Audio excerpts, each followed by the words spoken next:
This is a gold member only stream. So we're getting ready to go completely live with our gold members. We're getting ready to talk about a few things when, basically the differences between a business and a freelancer. We may touch on this little bad boy here just a little bit. I got some stuff coming up on this. I think it's pretty dope. We're going to talk about that a little bit. But if you are a gold member, make sure you are tuned in and live on YouTube, because in the minute we're going to drop this stream and continue to stream on YouTube. So if you are a gold member, you want to make sure you do that. In fact, let me jump on the gram, because I got a few people that's on the gram that's watching from the gram. So I'll make sure that everybody that is on the gram know what's up. All right. Let me make sure we're good on that. That's not what I wanted to do. It's not what I wanted to do. But we'll give it a second, because I know people are, all the gold members are getting logged in. They didn't change it up on the gram real quick. We'll make sure we do that. Let me do a quick video for the gram, just to let the gram know that we're getting ready to go live. So make sure you're logged on if you're a gold member on the YouTube channel. All right. See, we got to put it everywhere. I'm gonna give people a few seconds to pop on in here. Frozen is on. Still looking out. Just wait for your camera and you're good to go. All right. If you are a member on Facebook and you want to log on to the member section on YouTube, make sure you go to YouTube, our Flash Film Academy channel. And if you are a member, you should see it live on the home page. If you're not a member, you probably won't see it live on the home page. But if you want to, make sure you hit that join button so that you can be in this conversation. We're getting ready to, we got Frozen on. We're getting ready to go ahead and cut off the Facebook side of things so we can chop it up and get everything going. So make sure you guys check it out. Give me 1 second, Frozen. Let me go to the intro real quick. Listen, if this is your first, second, third, 55th time on the channel, which you've probably been here a lot, if you're a gold member, you got to know that this channel is simply about turning your passion into profit. And that's what we're going to talk about today. All right. Make sure I can hear myself good on here so I can hear you, Frozen, when you as you speak and talk. And we'll give, waiting on a few other people to pop in. They should be popping in soon. But today, I want to talk about being a business owner over an entrepreneur. And what we'll do is since you're waiting on more people to jump in, Frozen, if you got a question, bro, you can jump on. Oh, you hear me? I cannot hear you though. I can't hear you.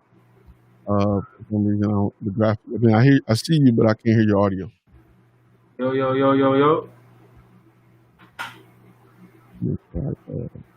Good on my end, yeah. You hear me? I can't hear you at all. I can't even hear like background noise. Can you hear me? You can hear me fine? I can hear you good. Yeah, I can't hear you at all. So I'll give it a second. Check on your settings in the right below the image, so that you may have to change it to just a different input, maybe from computer. But in the meantime, I want to talk about a little bit, So let's jump right in. Let's talk about making sure that you aren't a freelancer dressed up as a business person, right? You want to make sure that you aren't a freelancer dressed up as a business person. Often it happens often. A lot of people get caught in the idea of freelance and they call it an entrepreneur. They call it a business person. They call it, you say, you can hear him? That's crazy. I can't hear him at all. Let me double check something. Hello? Testing. Let me make sure that, I think I know what the problem is. Maybe it's on my end. Try it now. Let me hear you say something. Testing, 1, 2, 3. I can hear you loud and clear now. Yeah, perfect. Cool. It was me.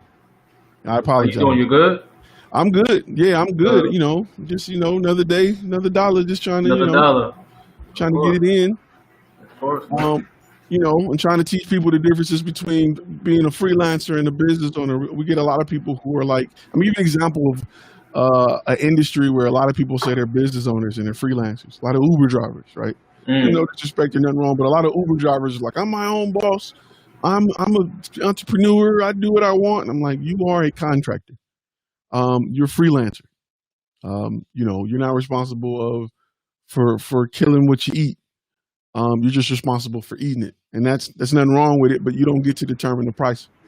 You don't get to um, determine the scale. You don't get to determine the business decisions, anything. You're just along for the ride at a very discounted price. And often we get a lot of people who are content creators that have a freelance mindset when they price clients and they work with clients. And a lot of times they shoot themselves in the foot because they're offering freelance prices. And a lot of people think business is being a freelancer for a lot of people, and it's just not that. Your goal is to build the brand, to determine where the market goes, to determine what works for your brand and the image of your brand and everything. As a contractor, you're not in control of that. You're just there at an agreed on price to accept whatever, whoever the middleman or whoever they decide or whatever they decide to give you. You can't really negotiate a price. They're like, yo, we want to do this for this price. Are you down? And you're like, yes. You know what I'm saying? So you got to be careful with that. And contractors really, they don't offer solutions. They're usually a part of the solution. They usually provide the solution and what they do as far as the work, but they don't offer the solution, which means they're usually not a part of the plan. They're a part of the action. They're a part of the execution. They're a part of getting it done once whoever put the plan in place, kicks everything off. They'll say, here are your directions. This is what you do. Do it.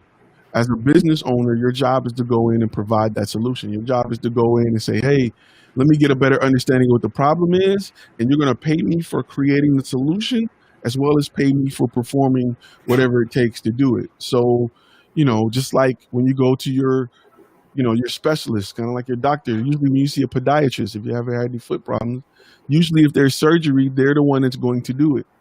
They're going to say, okay, this is the problem. I looked at your foot. We looked at x-rays. We did this. We ran that. This is the surgery I say you should get. And then I'm going to provide that surgery. And then they make money from the front to the back. Now, if somebody would have just came in and did the surgery, they would be more of a freelancer. But as a business owner, they control that situation. They probably offered you 3, 4, 5 different solutions before they got the surgery. Which you paid for, your insurance company paid for. They were not price gouging, or they were not, trying to get every penny from you, but they were honestly trying to solve your problem before it got the surgery. However, sometimes, that's the case. Just an example of when that has happened to me with clients. There's been times where clients wanted to update certain videos, and we updated those videos as much as we possibly could before we had to go reshoot it. So it's something to definitely keep in mind as you are a business owner and a content creator. You want to make sure you don't get contractor or freelancer confused with a business owner. Business owners control marketing, the look and feel of the brand. Contractors just don't. They have a resume. They have a demo reel. That's it. Some have websites, but it's more portfolio based, but that's it. They don't have the understanding of marketing. They don't go after the client as much. They're usually just on a website like Upwork or things like that. Okay. And a lot of people get on Thumbtack and get it a little confused, but on Thumbtack, you're still a business. It's more of a contractor point of view. Like it's Thumbtack is a system that works for contractors, but when you have a business, you're just approaching it a little bit differently. Okay. And that's where a lot of people get caught up in the two. I was waiting on somebody else that jumped on, but I guess his camera not working. Yeah, I had a quick question, by the way. Oh yeah, go for it. Let's go. So I remember the last time we spoke, you were telling me that in regards to beta testing, like you should aim very big, right? So yes. I ended up contacting like a big biotech company in Houston, and I'm meeting with him tomorrow. Well, yesterday he said, can you please, I'm going to have my marketing director speak to you just to get a few more details. So I spoke to the marketing director. He's over in Ukraine. So they have medical facilities all around the world. So he was telling me that, so basically I offered a 60 to 90 second video. Mm-hmm. So he was asking if maybe we could push it to 2 to 3 minutes. And then he says, can we handle the script? Because he was saying we know more about the company than you do. So how do you think, Okay, and I'm gonna add another thing too. And he also said that, because I explained to him, I'm like, yo, I'm using this to build my portfolio, and it also in exchange for knowledge about the marketing side of the industry. And he was like, I looked on the website and I didn't see any examples of any work you've done in the past. And I was trying to explain to him, I'm like, yeah, I'm using this. I'm giving you a free video solution in exchange for the portfolio. So he was saying, can you send me footage of the videographers that you're gonna have that are gonna shoot the project? Now, what do you think about that? Because I ain't really feel too comfortable. Now, I'm giving you a free video, but you asking me to show you proof of. What do you think? Yeah, so I think what he's trying to say is he's just trying to get an idea of any type, like the quality you provide, like camera quality. Even if you have footage of something that is completely out of left field, something different, and you can say, hey, this is something we shot and when we were focusing on this industry. However, I can't even talk. However, we're switching to your industry, and that's why we're contacting you to create footage in your industry. So you can position it that way, because what it sounds like he's worried about is guys are going to show up with iPhones, doing this. Talking about we're creating a video for you. So his concern is understandable. I'm overthinking it then. Yeah. I mean, he just want to make sure. He just want to know how serious you are about it, because a lot of people, it's kind of like a lot of people can waste your time because they don't take it as serious as you take it, even though they're trying to get something for free. It's kind of like somebody, imagine if a guy said, I want to shoot your portraits, but I got an iPhone. And you're like, how serious are you about it? Like, I hear what you're doing, but how serious are you about it? And as a filmmaker, I'm sure you have something you shot that doesn't directly relate to what he's doing that you can show him. But that's the thing. I don't have anything though. I'm just paying videographers to do it, so I have no footage. You understand what I'm saying? Yeah. So I would shoot something, anything. You could shoot a story about a kid who can't wait to get to the monkey bars in the morning, like a documentary style something. Just to have something, and that way people can see the transition. Like, you can start. I'm gonna give you an example. So when I joined when I was like 18 or 19, I got a grant to go to school or go to this program called Scoop. It was by Public Benefit Corporation, and they had a video production like after school program, and I want to say 50,000 people in the city of Detroit wrote to be a part of it, but only 15 got accepted, right? So I was one of the ones that got accepted, right? And I got accepted because I had tons of home movies that I made that were video production. It wasn't good at all. It wasn't nothing near what they were providing me, but I showed some passion. You know what I'm saying? I showed some initiative. I showed that this is what I want to do, and this is why I want to do it. So, I think they're just looking to see if you can even white balance correctly. You know what I'm saying? Like, those are things that they're just looking to see something.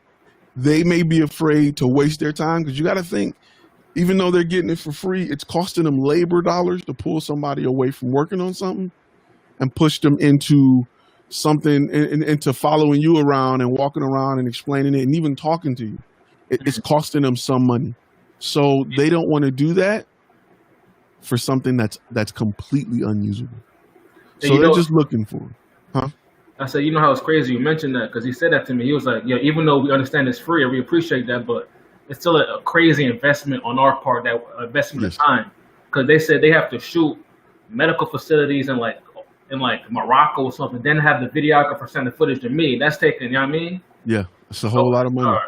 So I'm even though your portion is free, they're still looking to build with it, and it's costing them money. So it's something to think about. And listen, and this is great, because think about it like this: even though this client that you're working with is a free client, what's going on, guys? Even though this client that you're working with is a free client, in the future, when you have paid clients, and they have facilities all over, you're just thinking about what it's costing, to put everything together, but it still may cost them more money on the back end. I mean, and this experience will allow you to go into the next client understanding that. Okay. Understanding that, hey, if you got multiple facilities, you guys can hire companies in that area to capture footage, send it to us, and we can still capture, we can still create this project without flying me around, spending $100,000. We can keep it down to 50 if we do this and do that. So this is giving you the experience of the scale of these companies, so you can have a better understanding of what, what they go through. That, hey, if you got multiple, somebody audio up. Now, what are your thoughts on them saying they want to write the script? Because I'm not really too cool with that. Because you might know the company more than me, but do you know how to put a video script together? Because at the end of the day. So that's perfect. I mean, I'm gonna tell you why that's perfect. I'm gonna tell you why that's gonna work in your. Let them write the script, right? And then when you get it, then talk to them and tell them, hey, this script is not formatted correctly for video. Allow me to do that for you, because that's gonna be I never thought about that moment. You know what I mean? That's gonna be an aha moment for them to trust you more. It's a free project. You don't got to. You can just shoot whatever crap they provide. But if you can get that script and say, hey, here's some pointers that usually work for video that wouldn't traditionally work for a text-based format, which this is written to be a text-based format. Like when I work for TGI Fridays, our department was learning and development, right? So learning and development they're used to writing for books, writing for pamphlets. They're not used to writing scripts. So the way they're saying things on video, you can be like, as you see here, blah, blah, instead of saying, if you follow this line down to that line behind the blah, blah, blah, you don't got to do that. On video, we can just show it. I seen here, we do this, that, and the other, and that pipe runs into this pipe, creating this. It's just different, you know what I'm saying? Because it's more visual, and it doesn't need to be as detailed. So let them write the script. I want them to write the script. Because I don't care what they give me, I'm never going to take that script and be like, okay, it's ready. I'm always going to go over it and be like, you know what? This part we can leave out of video because we can show this. This part we need to add in. You always want them to be like, wow, I never thought about that. Okay. I never, you know what I mean? I never, because they don't have experience creating content, telling stories. They just got experience talking or writing. Right. And visually, it's a whole different monster, visually. When you look at a script, that's why you can't take a book and go straight to a movie with it, right? It needs to be rewritten for TV or for movies. Okay. And that's pretty much going to be your job when they provide the script. And that's just an opportunity for them to be like, dang, I never thought about that. This guy knows his stuff. Before y'all even shoot and you turn around and say, hey, we want to look over it, blah, they're going to be like, okay, this guy's for real. And I've earned a lot of clients in that space. These guys are for real. These guys do this. And that's what you want to do. And that'll make them a lot more comfortable when you come in and when you film.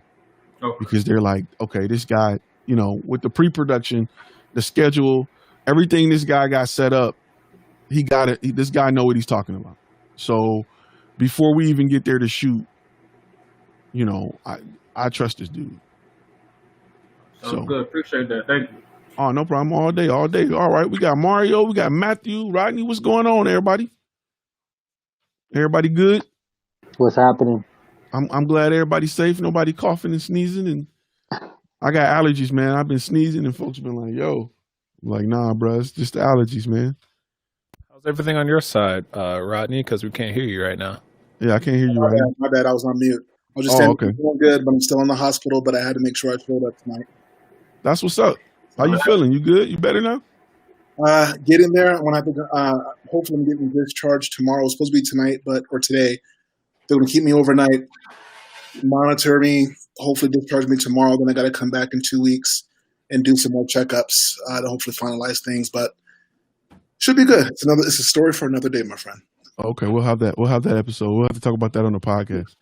I thought it was a hospital bed, but I didn't want to say nothing. I was like, maybe he got that new Tempur-Pedic. You know what I'm saying? You got the new, you get older, you be wanting the bed. When you're young, you like, why did folks want the bed that lean up and the feet up? Who want that? Just old people. And now you get older, you be like, that ain't a bad idea. I mean, there you go.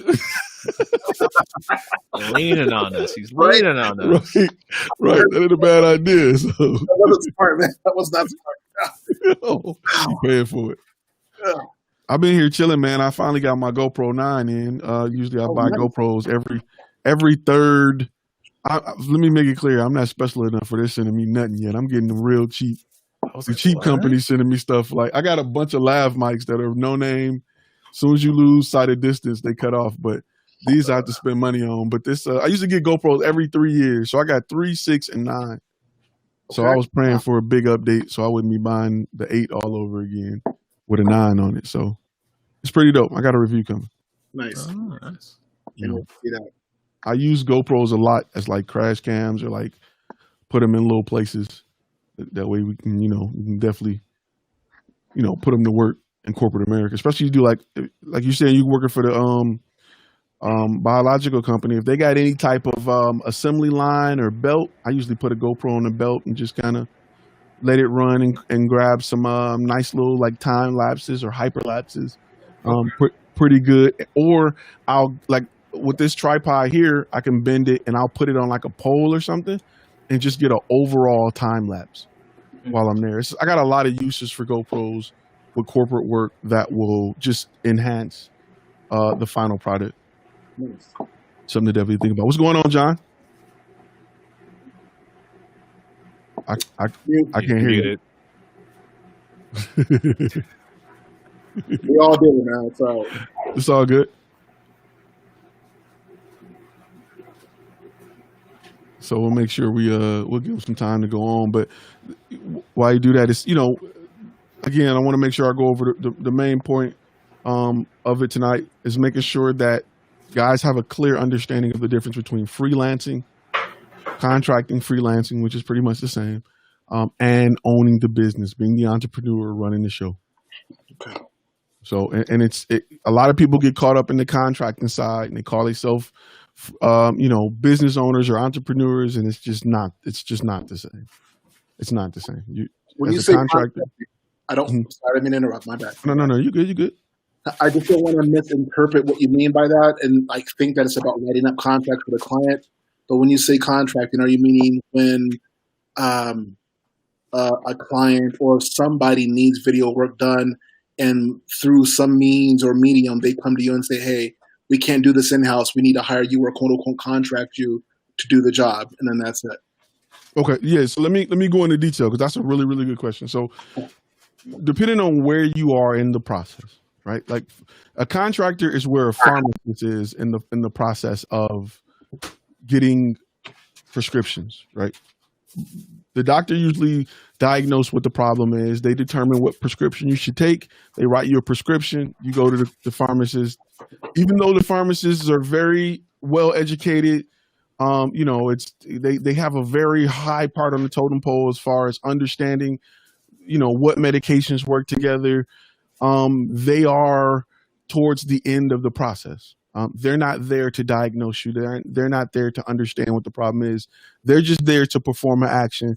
And that action typically is to provide you with medications that don't conflict, to second check it and make sure you're getting the right dosage that doesn't conflict with anything else that you have legally. As a contractor, you are a pharmacist. As a business owner, you are a part of the solution. So if a company, and I'll give you an example, even as a business, I've done both, but I don't want to build my business to only do one. So I've had companies that were in California to say, hey, we're a filming company. We can't get out there. We got a commercial with Ford. We need C100s or Canon cameras on site.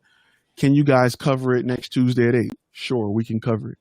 That's more of a contractor / freelancer. Have we been the video production company that was contacted by Ford or whatever agency they use to help put everything together, to help be a part of the solution? That's more of the business owners, the business side.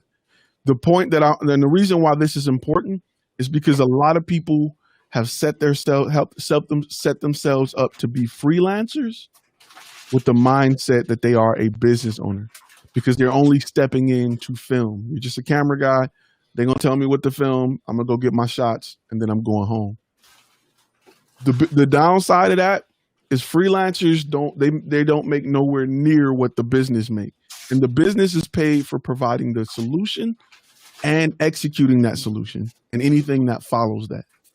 The freelancer is literally there to do a job and he's going home. He may not be around, in charge, or in control of what happens before he's brought in or once he hand over the footage. So, and that's important to understand, because sometimes you got to realize what to charge a client based off what they need. Sometimes I get agencies that contact me and say, hey, we just need somebody to film this car, give us footage, and peace, be out of the way. You gotta handle it as a contractor, know what rights you have as a contractor, and then price according to what you should as a contractor, which is usually a lot less than as a business. Because in a business, you're providing the solution. Contracted work, you're not. Unless you're contracted to be a part of that writing team. You know what I mean? You're contracted to come up with the solution. You may not be contracted to film it. I've been brought into companies who were like Dell. When I left Dell, companies that wanted to build a video production department, they wanted to bring someone in. And I wasn't, I didn't want to take a full-time position with them to be there all day, every day, but I can help you find someone who knows their stuff. I can help you understand the amount of equipment you're going to need. I can help you understand the amount of space this department is going to need. So I've been in that role before, where I've been contracted to help build the video production department of this company, of a startup once. It was a e-gaming startup that wanted to put out consistent content on social media and do live shows all day, every day, but they had no idea of the video side. They were just, they were deep video gamers and loved it and knew about the industry, but they didn't know, how can we film it and get it out here? Like, what platform should we use? So just understanding the two is something you want to keep in mind as you grow your business. And I think it was the reason I kind of created this video, like I said, is because I run across a lot of people who are contractors, who are cameramen, and that's it. They don't provide any solution. And they want to talk to you about business stuff. And then you soon realize, like, you don't do your marketing? You're not marketing? No, I just, I'm on Upwork and I get a guy call me and we just go out. Like, you don't, your website is just a portfolio site. The guys that I work with, they just, they'll refer me over and they'll look at my site, and that's a big difference. That's a big difference. And it's a big difference on the type of clients you bring in, right? And a lot of times, I want to kind of say this too real quick. A lot of times it'll force you into cheaper clients because you're bringing in people who are more knowledgeable, right? When you bring in somebody who's more knowledgeable of what it takes to shoot a video, they can say, I only need you for this part. I'm only paying you this amount. When you got a company that don't know, like, hey, we just know we need a video, and you help them throughout the process, you can charge them a whole lot more than somebody who's like, we shoot videos all the time. We just need you to come in and shoot close-ups of the products. We just need that. Here's a couple $100. We got the rest. So you can't charge them $10,000 because you didn't, what I'm saying? You're not solving the complete problem for them. Solving the problem is way more valuable than just providing one of the solutions.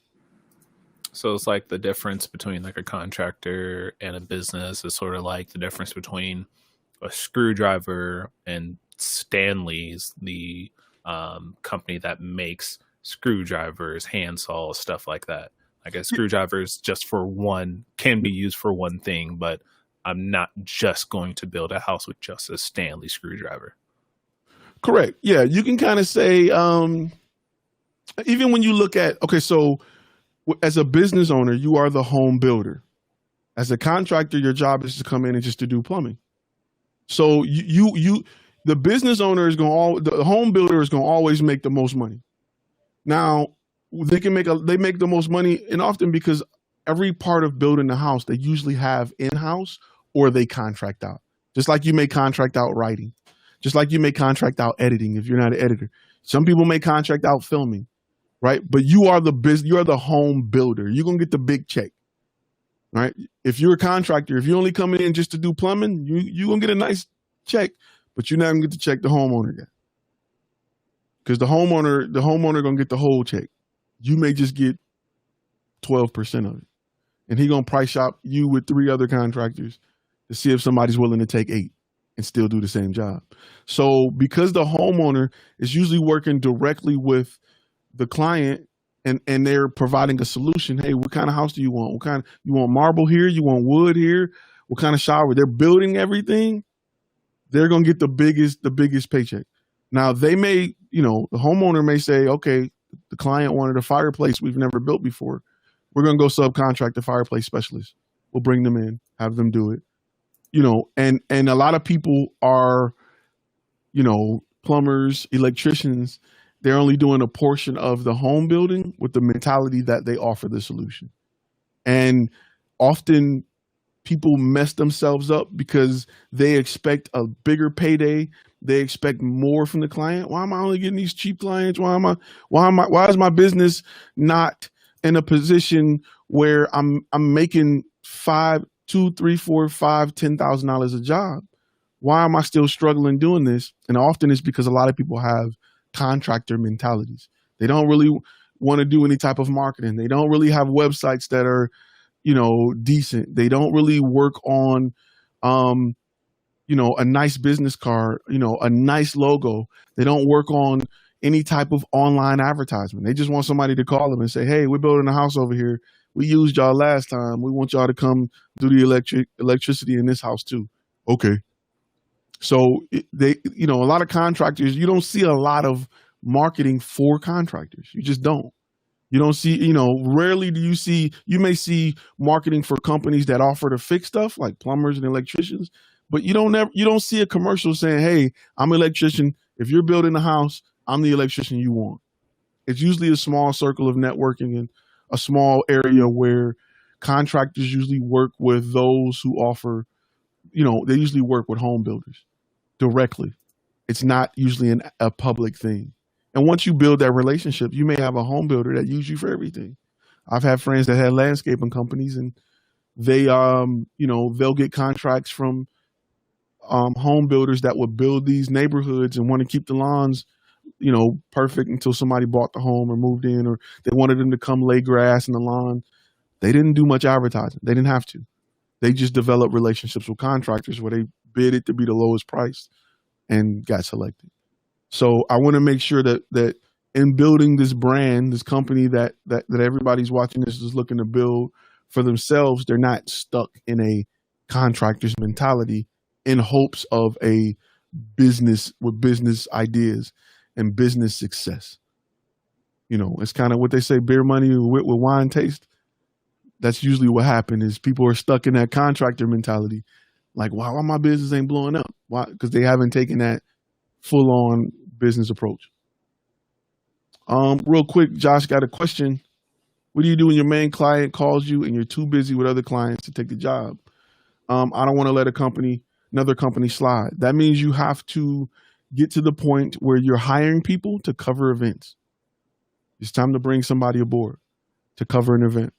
I personally, I've been in that situation before, and that's when I knew I had to grow my team and say, hey, I need you to cover this event while I cover this event. Or I need to outsource editing so I can put my editor/shooter on another event and we can just focus on filming and kicking it to our editor. So it just means you need to grow. You need to grow. The company needs to grow a little bit so that you can do more and you're not missing money. Because I guarantee you Comcast is not going to lose 30 subscribers because they can't get to you. Somebody from training is showing up like, I don't know. We're going to figure this out. We're going to figure this out together. But they ain't gonna miss on that. They ain't gonna miss out on that money, and they can project it because they've been in business long enough to kind of understand what's needed. So I'll be quiet and let you guys jump in with some questions while I enjoy this drink of the day. Pure Leaf sweet tea. It's my second favorite sweet tea. To what's the name of it? Gold Peak. Oh man, they got it blocked right now. If you're not in the South, you don't understand the importance of sweet tea in the South. I moved down here for the sweet tea. It's the truth. Putting sweet tea and pink lemonade together. I do that too. The Arnold Palmers, I do that too. That's my thing. I have a question. Can you hear me? I hear you. Okay. This is going to the contract thing. So this is kind of like a twofold question. But the first part is, There is, I believe, a video producer that's now on Amazon Prime. Like I guess he does it all on his own. Like it's a one-man band. If you want to know, it's called Go Custom TV. Look it up on Amazon Prime, you'll find it. Long story short, I reached out to him about a month ago. I was like, hey, I really need to practice on my video production. I really want to add value to your episodes. I would like to collaborate with you on an episode and help you film it. But in return, I need to know, how did you do video production and all that? Long story short, I'm supposed to have a meeting with him Saturday. This is the part I'm getting at. I don't know what to do. Like, yeah, I made this thing like to collaborate, but I don't know, what am I supposed to? Is it a contracting? It's free, so it's contracting, right? Like I'm using my production services to quote unquote film an episode or a segment of an episode, and he does the editing or whatever. I just don't know what to do after this meeting that's supposed to be happening in the next 2 days. So my question first and foremost is, what do you want out of it? I'll be honest with you. He got that thing on Amazon Prime. So first off, how does video production work for him? He's a one-man band. Like, okay, let me say something real quick to that. And I'm just gonna be real with you. I can tell all of you how to get on Amazon Prime in 2 days. I got 5 movies on Amazon Prime. It's easy to get on Amazon Prime. Well, okay, I understand. That's one. Rodney, like, bring it. I just want to know, like, I've never done a video production before. Like, is there things that he might know that I don't know about? Like, I don't know. Like, do I need a producer to help me out on these things? Would it be a good way to learn from that, or am I just do the service, help him out with an episode, and just go about my business? Because he's a one-man band. That's what I'm trying to get at. Okay, yeah, because I'm gonna be honest with you. I'm gonna be really, really honest with you. To get on Amazon Prime, I can get on Amazon Prime with a GoPro. To get on Amazon Prime, really, they don't. So Amazon Prime is trying to become the high-end YouTube, where they're letting anybody get on as long as your video quality meets their specifications, right? As long as there's certain things you need. You need to have a trailer. You need to have artwork that is certain dimensions, kind of like you need to have like a background image, 2 banners, cover art. You need to have at least 1080p of a certain bit rate. Like, you need to have certain things to get on. After that, anybody can get on. Anybody can get on. And they'll pay you based off of watch time. And they'll pay you based off who's watching, the Prime members. So I got about 5 movies on Amazon. I got one that's a scary movie, and they're the same ones I got on YouTube. And for some reason in Germany, they love that movie. It probably makes $200-300 a month in royalties just because they like cheesy, scary movies over there that are made. I shot it on a A6500 or something, or I think I shot it on a Blackmagic Pocket 4K or something. And they like it. So what I would be trying to get from that relationship is really understanding of systems and processes of what he goes through to complete an episode, to go from an idea to what you see on Amazon. But getting on Amazon is super easy, bro. Like, there's a lot of little hangups that they want as far as bit rate, as far as graphics being a certain, being in a certain place, just like they are if you sell a product on Amazon. You got to have the white background. You got to do this, that, and the other. But once you get past all of those, which is fairly easy, in fact, unless you want to read them before you shoot it, because you don't want to film something and they need it in 24 frames a second and you're shooting in 23.9. I mean, you can go back and fix it, but those are little things that'll drive you crazy before they can publish it, because you got to get everything and then they'll publish it. But it is very easy to get on Amazon Prime. So I would be trying to learn what he's doing to stay consistent and build out each episode. Okay. So the second part of that question is, you just hit on it, systems and processes. I have no idea how to do systems and processes. Like that's why I'm so waiting for your master course, because I need some kind of template. But my question is, can I go to the World Wide Web and find a systems and process and adapt it to my quote unquote, or learn systems and processes? Yes and no. There is a book, I gotta find it. There's a book I read that really breaks down systems and processes. Now, I'm gonna be honest with you. In business, there is nothing there's three things companies hold secret. Like, one is whatever the recipe or original source code or whatever the ingredients of their main product is, number one. Number two is usually their systems and processes, right? What the logistics and things like that. What makes, it's weird because you can look at UPS and think you can figure it out. Like, okay, y'all get a package from here to there. How the hell do you do it for $5 though? Like, how in the hell do you get my package from here to somewhere else in 3 days for $5.80? Like, they have a very efficient system and process in place that allow them to do it. I mean, and it's so layered and so difficult at this point, being just a single guy, that it'll take you years to even figure out how they can even do it. You know what I'm saying? Even though you're thinking like, well, they got a plane, they got a truck. Well, how many of these $5 packages do they get to pay for a plane and pay for the gas and the maintenance? And like, it's just amazing. It's just amazing how they can do it. Shipping companies are absolutely nuts. Well, I want to talk to the other people here in the media. Like, I guess I'll talk to you. Like, I don't have my business up and running because I have no systems and processes. I can find leads, but I don't know how to make that from lead to potential client, production, post-production, final product. Like, I have, but there's the little details. I don't know that. And I was going to ask you or everybody here, is there like a baseline, or is there like, I know what I want to get at. I just don't know the necessary steps, or am I overthinking it? Overthinking it a little bit. Let's start here. Right. Let's start here. So I watch your Instagram channel. You do a lot of photography that's on location, right? Okay, so, and you probably know this, but you've never written it down to look at it. Okay, let's say I have a model. She wants to take pictures in front of water, right? What is the first thing you usually do?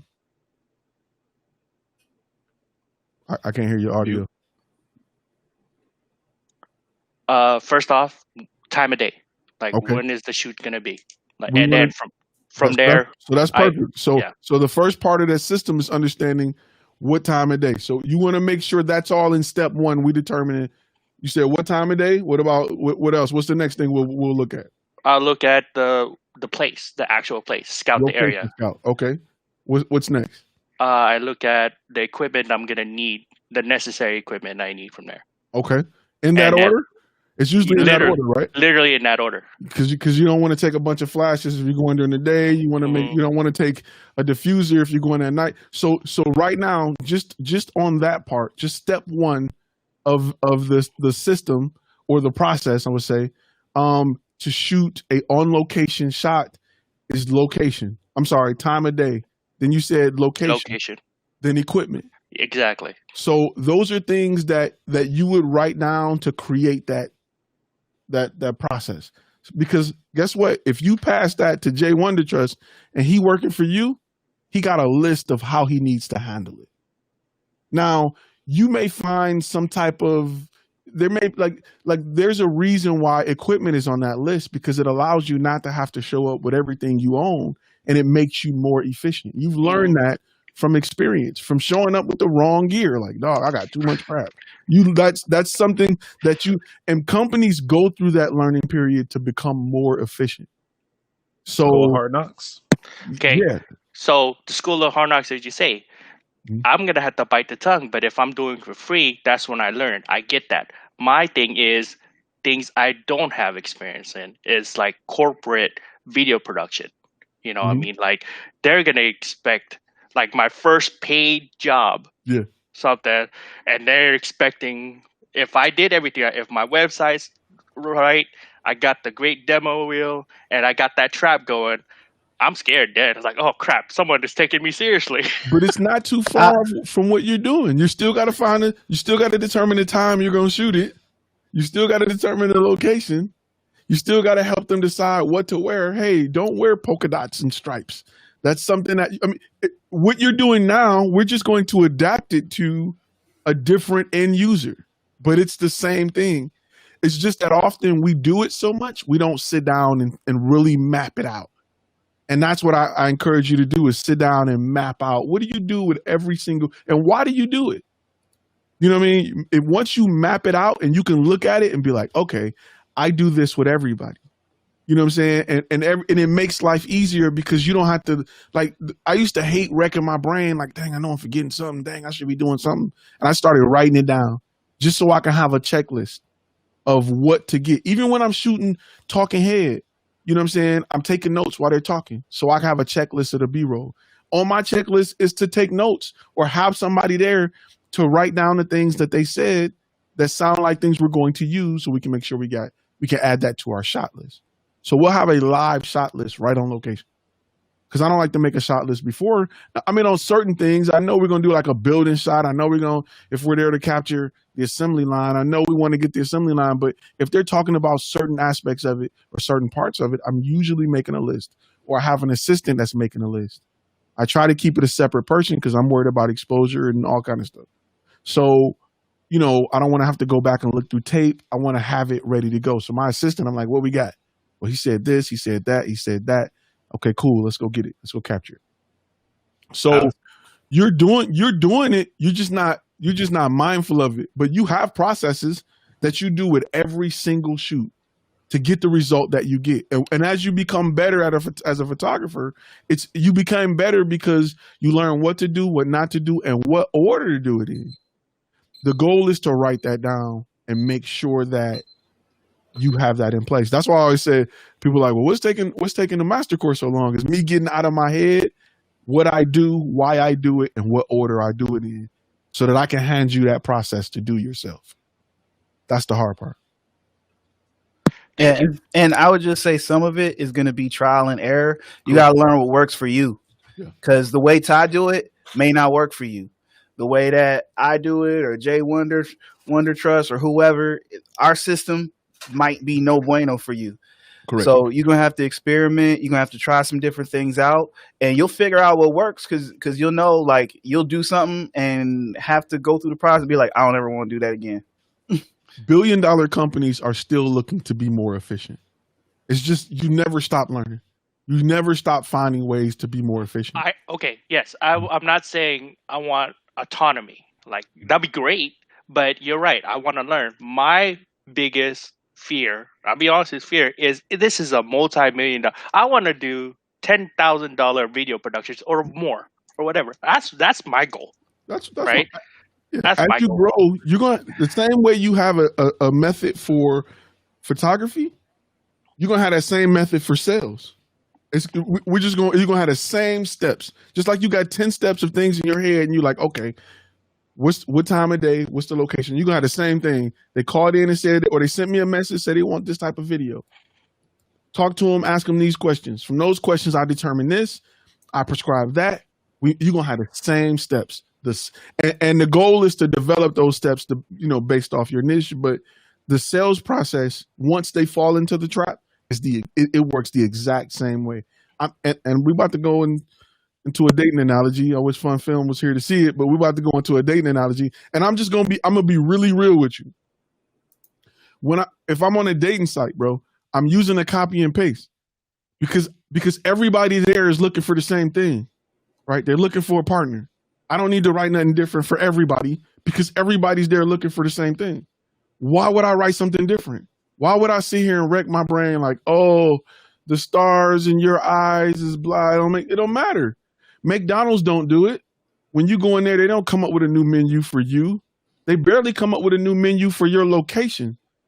You know what I'm saying? Cheeseburgers everywhere at McDonald's in America. Like, they have to go to a whole different country to switch it up. So, you know what I mean? Pricing may be different, but what works. And as you develop, that process, that sales process, you'll get so familiar with who there to play, who there to stay, who's really trying to do this, who got big budgets. You'll get so used to the type of questions they ask because you've been following a formula that works that you'll be able to weed out people who aren't serious. That's kind of, as a car salesman, when people are there to buy because they're asking questions like, well, what type of, what am I looking at on the interest rate? Instead of saying stuff like, these some nice tires. If you ain't talking about interest rate and down payment, you're not here to buy nothing. You just want to, is this leather? Is this a leather wrapped gear shifter? Yes. Now, if you ain't ready to talk, if you're scared to talk price and can't talk price, you're probably not there to buy. So sales reps have a way of weeding people out based on their experience of following their process. And a lot of companies are really good at teaching their sales process to everybody. This is our sales process. Go ahead, Rodney, my bad. Hey, no, sorry, because I had some nurse text and everything come in just for a second ago, so this might have been covered. Mm-hmm. But Michael, just want to let you know, dude, you're gonna be fine. That's the main thing, bro. You're gonna be fine. Every single one of us here has gone through the same thing. Mm-hmm. Several people here are still going through that, right? About that apprehension, that nervousness. Am I gonna make it? Am I gonna do okay, dude? Expect this, and this is not a negative thing, and I'm hoping everybody here will agree. Expect to fail at some point or mess up. Yes. It's going to happen. I've lost a lot of great clients trying in the beginning. My counter argument just a bit is, like you said, if I was 19, 20 years old, no, fine. But if you got kids to feed, mortgages to pay, I feel the fear of failing because I'm going to be eating or scraping out whatever I can. And I don't want to. That's the part I'm getting at. There's a philosophy that you can use. It's then what, in a sense of if you have a situation of this right here might break, then just ask yourself, then what? Well, then I would fix it. Okay, then what? Well, then it will be repaired. Then what? That will help with the overthinking of something. And then have a step-by-step process on how you would do. And if you go down a path that you don't like, then you would just think of a different way and then go down that path. If you're not scared, you're not doing it right. Straight up. If you ain't scared to death, you ain't doing it right. Being scared lets you know that you're doing something that's going to make you grow. Yeah. If you going forward in a business, in a path or whatever, and there is no fear, there is no apprehension, that means you're playing it safe. If it means safe, you're not pushing your boundaries at all. Okay. I agree with you. Get comfortable being uncomfortable, and you'll understand it's a place where great things happen. And I'll tell you this real quick. I don't mean to cut you this. Every big decision I made in my life, I was scared as hell. Going to the military, scared as hell. Moving out of Detroit, scared as hell. Moving to Texas, scared as hell. Leaving my job, scared as hell. Every time I faced something that was man, I was scared as hell. But they all turned out great. Now, there were hiccups. They all wasn't perfect. You know what I'm saying? But when I got there, I got going. I was like, oh, we doing this. We flying. You know what I mean? And it's just, it's just a part of business. It's never going to feel safe. It's never going to feel right. It's never going to feel comfortable. You're never going to have solid footing. You're just not until things start going and you're like, okay, I got it. We money in the bank, money saved. I mean, and right now, listen, I'm faced with this on the YouTube side of things. Hey, this YouTube thing is taking up my time. I could be growing the business. Is this going to work out? You know what I mean? Right now, as we speak today, I'm spending a lot of time. I got 2 days on my calendar where I'm missing jobs to go live. Hopefully this will pay off at some point. You know what I'm saying? But it's something that, it's just, I understand that my fear is a good thing, even though it feels bad. And real quick for y'all jump in, Rodney, I see you got the menu. Give me some of that chicken noodle soup, bro. Why you playing that? Hey, they moved me over to soft food, baby. So I'm gonna give this. Chicken noodle soup is still soft. I don't know what you're talking about. Man, I'm trying to be as dedicated as Rodney right now. If you want 3 or 4 days food on nothing but liquid, you want to get something with some texture. That's all I'm saying. I wanted to answer one quick question that popped up real quick that I wanted to jump in. Media Smith said it's easier or harder to get on Netflix or about the same. It is way harder to get on Netflix. Way harder to get on Netflix and iTunes. It's becoming easier because those companies are dying for content. It's a content race right now. That's why it's so good to be a filmmaker or a content creator, because everybody wants content. They need exclusive content on their platform because they're getting killed by YouTube right now. They're getting murdered by YouTube. And everybody want content. And YouTube has a machine where they don't have to, they're just a middleman. People are just providing content. Netflix and other places, it's hard to get on those channels. Amazon said we're gonna make it really easy. So Netflix is really hard. Like, they choose what cameras you can use. Like, why do it matter? But they have a standard, and I get it. So it's very difficult to get on Netflix. You can use what's called I can't even pronounce it, an agitator, or I forgot the name of there's a middle ground business to help make sure that everything you provide for your movie is correct so that they can present it to Netflix and get you on. It's usually about $3,500 to $5,000 a movie, and that usually gets you on iTunes and Netflix. But you got to also keep in mind, once you get on those platforms, nobody's looking for you. So you still have to have a marketing budget to get that up, to get that going. So same thing with Amazon, same thing with YouTube. I mean, but YouTube is different because it's a search engine. And if I make videos on A7S3s all day, somebody's looking for it, unlike Prime. It's more like tagging for that for YouTube. Right. So I didn't want to jump off subject, but that was a great question that popped up. I guess if you're going to keep on subject, Michael, I guess like another thing that you can do is like work backwards, in the sense of if you have the goal set or like an idea of something, like work backwards, still using that what then instead of what then, you would just say how do I get there, and just work backwards from there. So you can see something and then see where you're at and then take the next steps. And if something new comes up, then you just ask yourself, all right, how do I get that so I can move on to the next step? While we're answering questions, I'm trying to make sure I can log into my Audible account so I can tell you what book talked about systems and process. I think it was because I know Marlon, I hope I'm saying that correctly. He had put inside the chat the book Work the System, The Simple Mechanics of Making More and Working Less. Yeah, I got that down. I saw that. Let me see if I can find. And also, I tell you another way to create the system. I tell people work E-Myth Revisited by Michael E. Gerber. I'll make sure I post that. It's called the E-Myth Revisited. You can create a system by practicing with family members and just trying to get them from one place to another in your process. You know what I mean? Just like when family members say, "Hey, I want to shoot headshots." Okay, what's the next steps? Are you talking about price? Are you talking about what questions are you asking to understand what type of headshots they want? What questions are you asking to determine the location?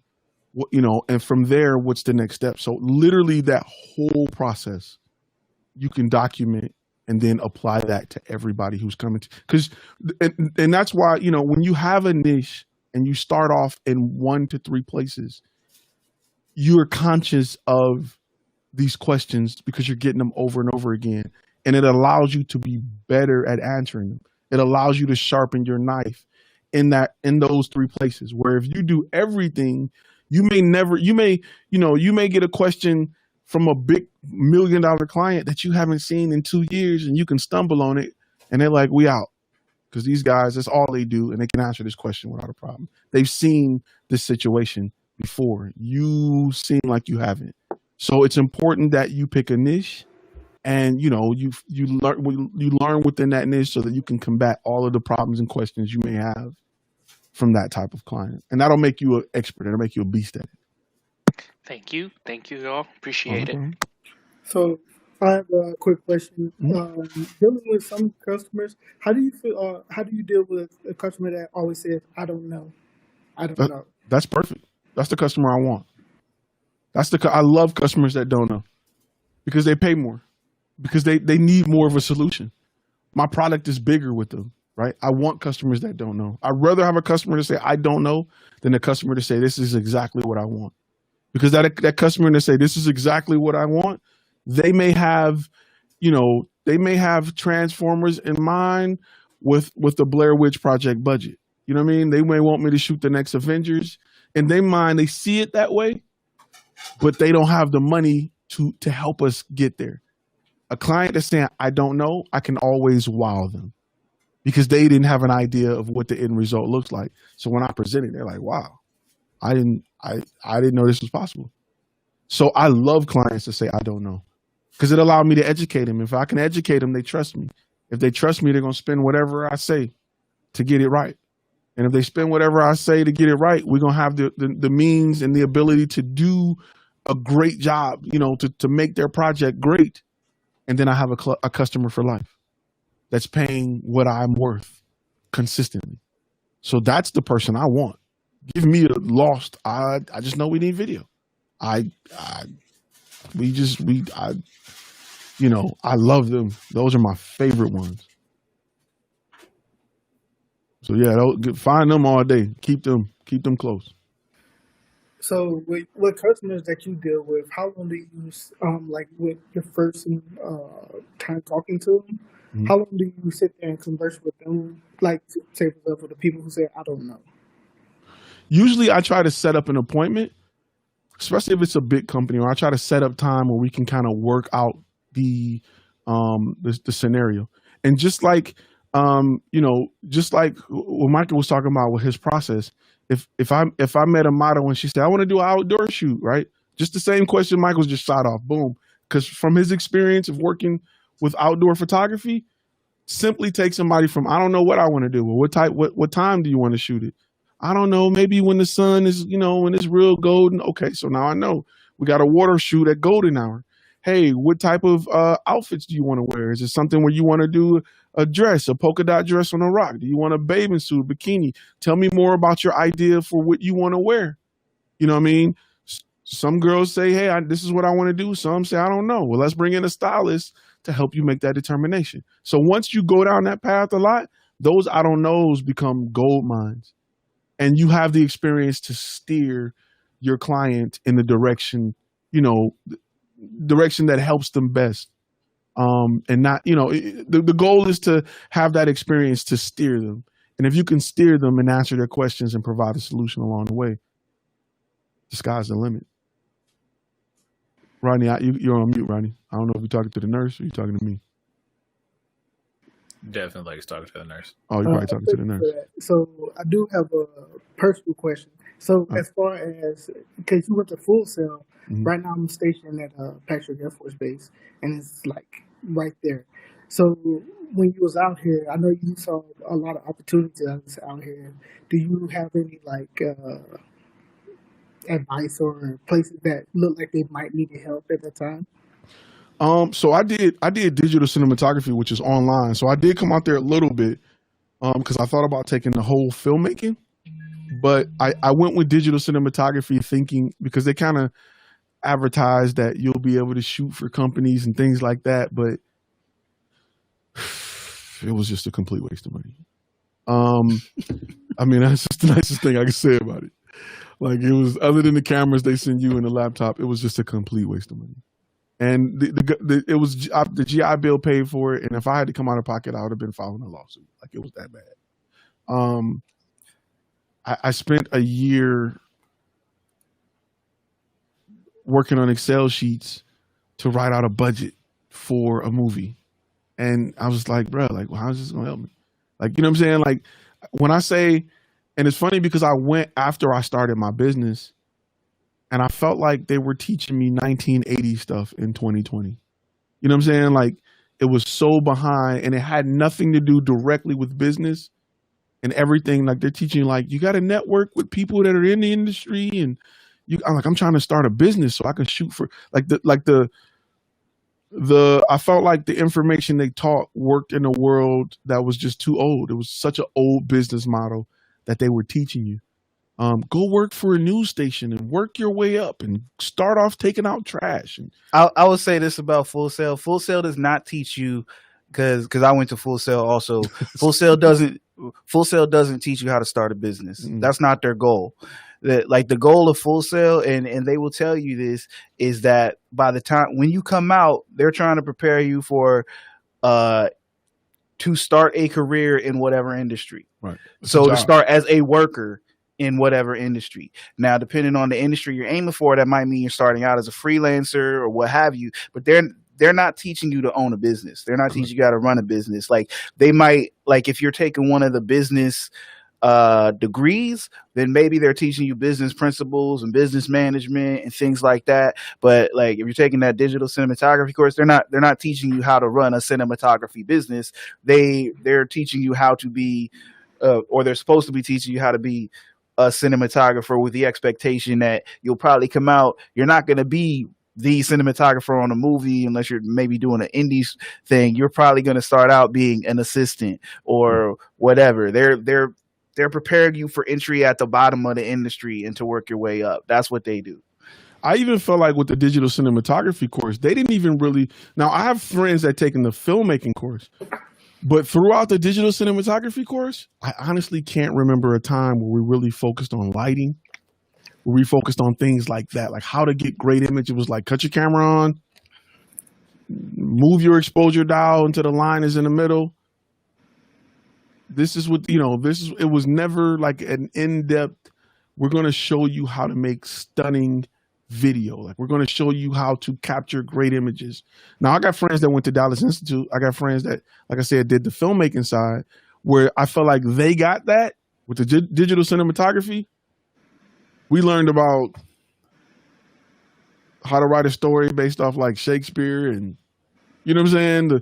The intro, the body, the climate. We learned stuff like that, but there was never like a dynamic lighting, even that way. Like teach me how to light a scene well to help portray something better. I just didn't get it. I think if you had actually gone to one of the programs on campus, you would have gotten that. Yeah, I think the filmmaking offered that. The filmmaking helped with that. But digital cinematography, you would think like, you're sending me a camera, teach me how to use it. And it was just like $80,000. Just my Porsche just gone. My Tesla just it's just gone, bro. Like. So for you, Alex, basically, like for you being around in that area, have you seen a lot of things that could have been developed as far as using the digital media that's needed outside of Full Sail, just Orlando in general? Are you talking about like as a market to develop your business in? Oh, there's all sorts of opportunity here. You just got to be willing to hunt for it. Because people aren't standing around waving flags like, hey, we want content. No, you got to find the people who need the content. Like you got to be a hunter. Like you can't be I was just saying this to somebody else today. Like this is not a city where you can think you're going to set up yourself like a spider in a web and the flies are all going to come to you. You got to be deer hunter. You got to be like that dude on Netflix that's like, I hunt stuff and make my steaks and stuff and I chop up the deer. Like you better get out in them woods and track it down. Cause the thing is, some people like the only thing that you're going to see some companies that are putting up listings for, they want a content creator, digital person, yada, yada, yada, to be in-house full-time for ridiculously low rates. 13, like it's appalling. Yeah. I've seen ads where people want you to know Adobe, After Effects, everything, like do the social media, create the script, everything under the sun that relates to media at all, and they want to pay you $10 an hour. Yep. Like it's disgusting. They want you to do voiceover talent, animation, everything. You like, wait a minute, bro. Yeah, like if you in this town and you want to be a creator, like your best bet is to start your own thing, get out there and hunt, because if you work a full time for somebody, you ain't making no money. And keep in mind, those are contracted positions. That's freelance. That's why the freelance dollar is down there. It's down there. Yeah, Yep. I had my company back in Kansas. I mean, I had to bring it down over here to Florida because of the military. So I'm just starting off over here. I've just been here for almost a month now. So being able to understand this type of market compared to Kansas, because this is a huge difference. Talking to people, especially being in Florida, man. I'm from Florida too, so just being able to understand the market here to get a better opportunity to understand Yeah, the business and side. also building your network. You need to start working on building your network because that starting out, if you ain't got no network, it's gonna be extremely hard to get people to trust you. Or I mean, at least you gotta have a great body of work that they can see. Ty got the course on, perfecting your reel and all that. People want to see the proof. Especially if you're near a school where a lot of people coming out. You got to really separate yourself. I was out there probably about 3 years ago doing work for Disney, like a few times, 2 or 3 times. And that's when I was, it's funny because at the time I was working I did some work for Disney and I was in Full Sail. So I had a chance to go to the school and be like, yeah, let me see what's up and take the tour. Cause everything, digital cinematography is all online, but so I'm there working for Disney, going to school, and the stuff they're teaching me, I'm like, this is, you know what I'm saying? Like, it's not helping me. But so, at that time I was like, I don't know if this is, luckily I'm not paying for it. I try not to say a lot of bad stuff, but I really felt like it just wasn't for me. Yeah, I think the main value in Full Sail is actually being on campus. I would agree. I never took any of the online stuff. I don't know. For a lot of what they're trying to teach in the online courses, I just don't see how you're going to get the full value digitally. I had a instructor ask me for a job. I BS you not. What? So yeah. Seriously. Wow.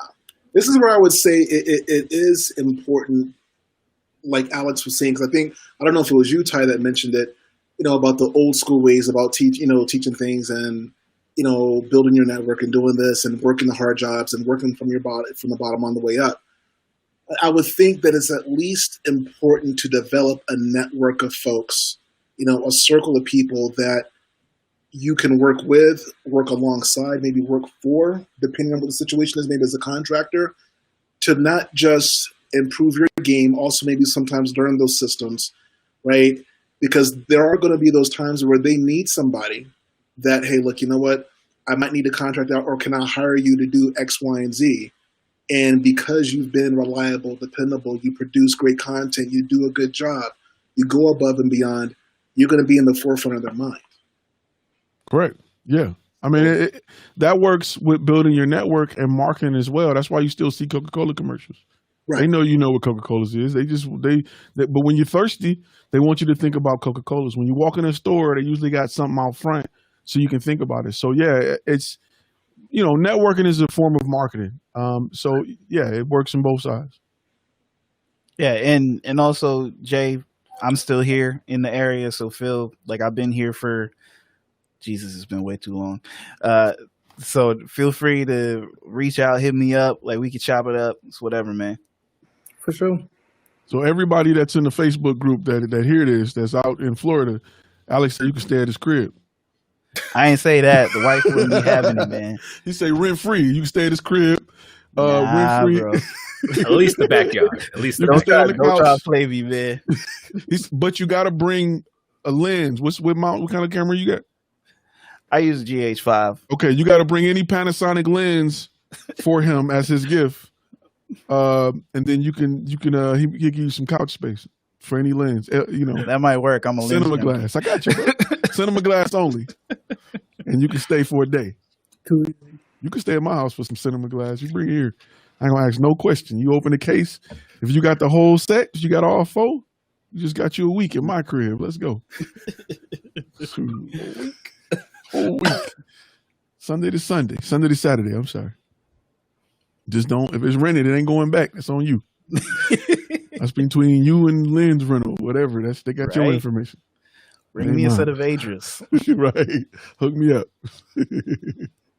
Yeah, Florida is nice, man. I had a chance to go out there all around Winter Park and all the beaches. And also I was out there back in the day when Fridays had opened some new locations out there. So I was out there for that as well. And that's back when the company was fun to work for before they sold it. And then they gutted everything. They franchised everything. They kept 2 locations and franchised 700. Dang. Yeah, it was bad. It was bad. Let me answer one question real quick. Dream Vision says, does Honeybook have everything to have a seamless system and the process from start to finish? I'm hearing there's a problem with clients scheduling on the site but not being connected to Contractors. Okay, so Honeybook initially is a place that has created a process for your system, or I say a system for your process. That's a better way of putting it, right? So Honeybook got it where you can create stages. So the first stage will be the initial form. That'll be stage 1. And then Honeybook said, what's next? Well, after that, we want to send them an email to invite them to schedule a date to have a phone call, or you show up, or a questionnaire? For me, my next step was a questionnaire. After that questionnaire, it automatically requested them to set a time for a phone call. After that phone call, I can choose whether or not I'm going to do an in-person meeting, or we're going to go straight to the next date of setting a shoot date. So that's something I can determine after that phone call. Honeybook will ask me, hey, bro, what happened? Or at that stage, I can say, hey, didn't work out. This lead is dead. Kill it. So from there, if I schedule a shoot date, Honeybook will automatically notify the people on the team as well as the client on what the shoot date is. After the shoot date, Honeybook will ask me, how'd it go? When is the first draft due? This is the date for the first draft, and so on until we complete the process. But Honeybook allows you to create that step, that system, to go through your complete process. So it makes it easier, because I'm going to be honest with you, I was kind of all over the place until I got to Honeybook, and Honeybook sat me down and said, look, bro, we got to figure out what goes in what order. We're not setting a date before we're getting a questionnaire. We got to get the questionnaire back first. Because that way, and you want to kind of do that because you want to go into those meetings with as much ammunition as possible. That's why your doctor send a nurse in, and the nurse asks you all these questions. So by the time the doctor come in, he got a clipboard, he can run through it. He not there for 6 hours trying to figure out everything. He's like, okay, your knee hurt, your back hurt, cool. This is what we're going to do. Take these pills, come back in 2 weeks, see you later. And he's in another room. So your process, that nurse going into your room while you're waiting on that piece of paper that's laid across that bench for longer than you feel like you should be, that nurse is a part of their process. That's so the doctor don't have to spend 3 hours of his time in there for strep throat. They don't even pull blood or none of that. So they're sending people to do it. And they want to make it easy. Can I ask a question about that regarding questionnaires? Yeah. So I was doing my YouTube research, and one of them was people say do questionnaires. Other people say don't do questionnaires. And long story short, people say if you take questionnaires, you become a short order cook, not the doctor as you prescribe, because it feels it's double duty. Like you're not going to get what the argument was. You get this questionnaire, they fill it out, and what's worse is they don't fill it out. So you got to then, if you go to that meeting, if you do it or not, go to that meeting, then you got to be the doctor. It feels like if they did answer the questionnaire, it's not going to be honest and truthful, or maybe it is. We don't know till you get there. So I feel, isn't that an extra step? Yes or no? No. It's questionnaires are definitely worth it depending on your niche, right?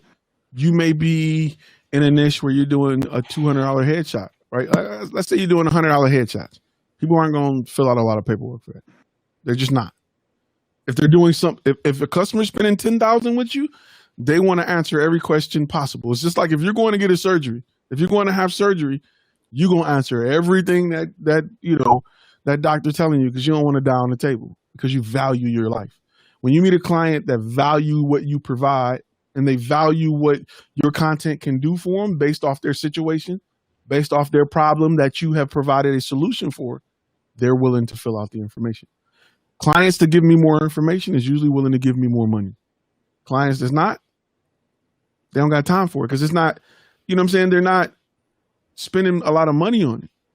If you're buying something for $50, you don't want to spend 3 hours doing it. But you go buy a car, you're there all day. You don't care. You're there all day to buy a car. If you're buying a house, it's a multi-day process. The bigger the purchase, the more information is usually needed. So when you're working with clients that are spending $2,000, $3,000, $4,000, $5,000, $6,000, they want to make sure that you have all of the information you need in order to get the success that they're looking for. And if a client ever have a problem with it, I usually, hey, for us to determine what success looks like, this is the information that we need. Now, as your company grow and you become more efficient, you may determine that I'm asking too many questions or the wrong questions or the same question twice. Those are things you can pull and pluck from it to make it more efficient. But I want as much information as possible when I'm working with the client. And there's certain things in my life that I purchases I make that I don't even feel comfortable with if the people don't ask me the right amount of questions. If I go buy a steak and you're not asking me how I want it cooked, I assume this is about to be a cheap ass steak. If you don't even be like, yo, well done, medium well, nothing. When you go to real good burger joints, cheap burger joints, just be like, burger coming up. Real good burger joints ask you, do you want your burger well, medium well? And you're like, oh, it's about to be a good burger.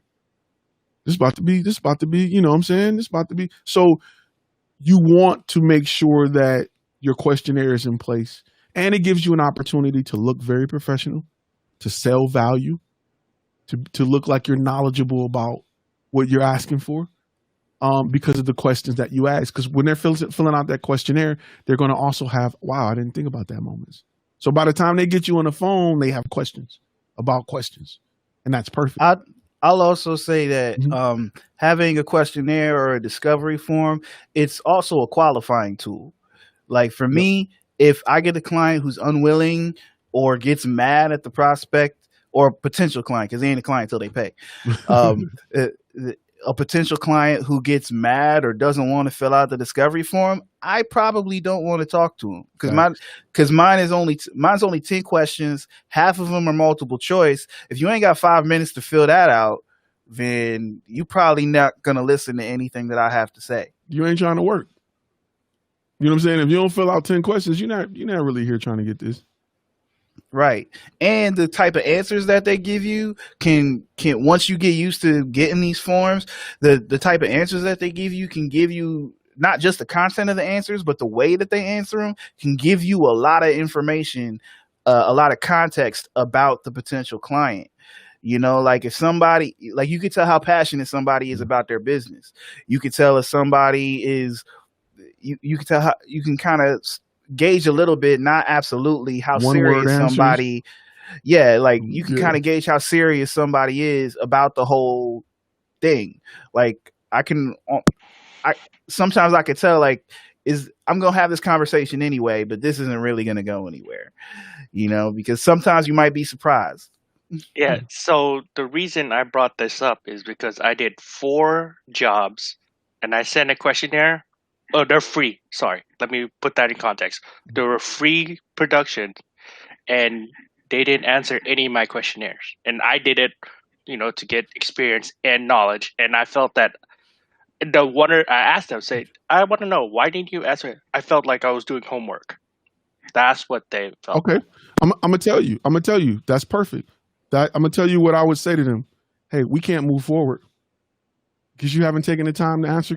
A part of me doing this, me getting the information that I need from you. I'm not going to just work for you and you're not giving me what I need. So we can't move forward. I wish you guys the best. When you guys are ready to do the paperwork, we can move forward. That's a part of growing your product, is having somebody go through the steps. If they're not willing to go through the steps for free, to get something for free, I don't want to work with you. Yeah. Now, especially if it's a few questions. It's a learning experience. I did all 4 of those video productions without any questionnaire, and now that's. And what was the experience like? It sucked. It sucked. Yeah, exactly. It sucked. That's what I was asking about. It's like, am I doing? Because my thought was, if I'm seeing with face to face, then I know exactly, or phone or whatever. I felt questionnaire felt double work or homework Well, as what one I need the client did. questionnaire. With me, I need the questionnaire before we have the initial conversation. Yes. Yep. Because you want to get that ammo to go into the conversation. Right. That's my process. It's like for somebody to get that first phone call, they got to fill out the questionnaire. Yeah, like Michael, like sorry, you can keep on going. If I don't mean to overturn. No, go ahead. So Michael, like, could you imagine if I were to do the funnel, like without any of those questionnaires and just meet people and then just ask them their questions or website and how they find their people, how much my 24 hours would be gone? That would be like the equivalency of like applying for a job and not sending in your resume and just showing up and say, hey, what's up?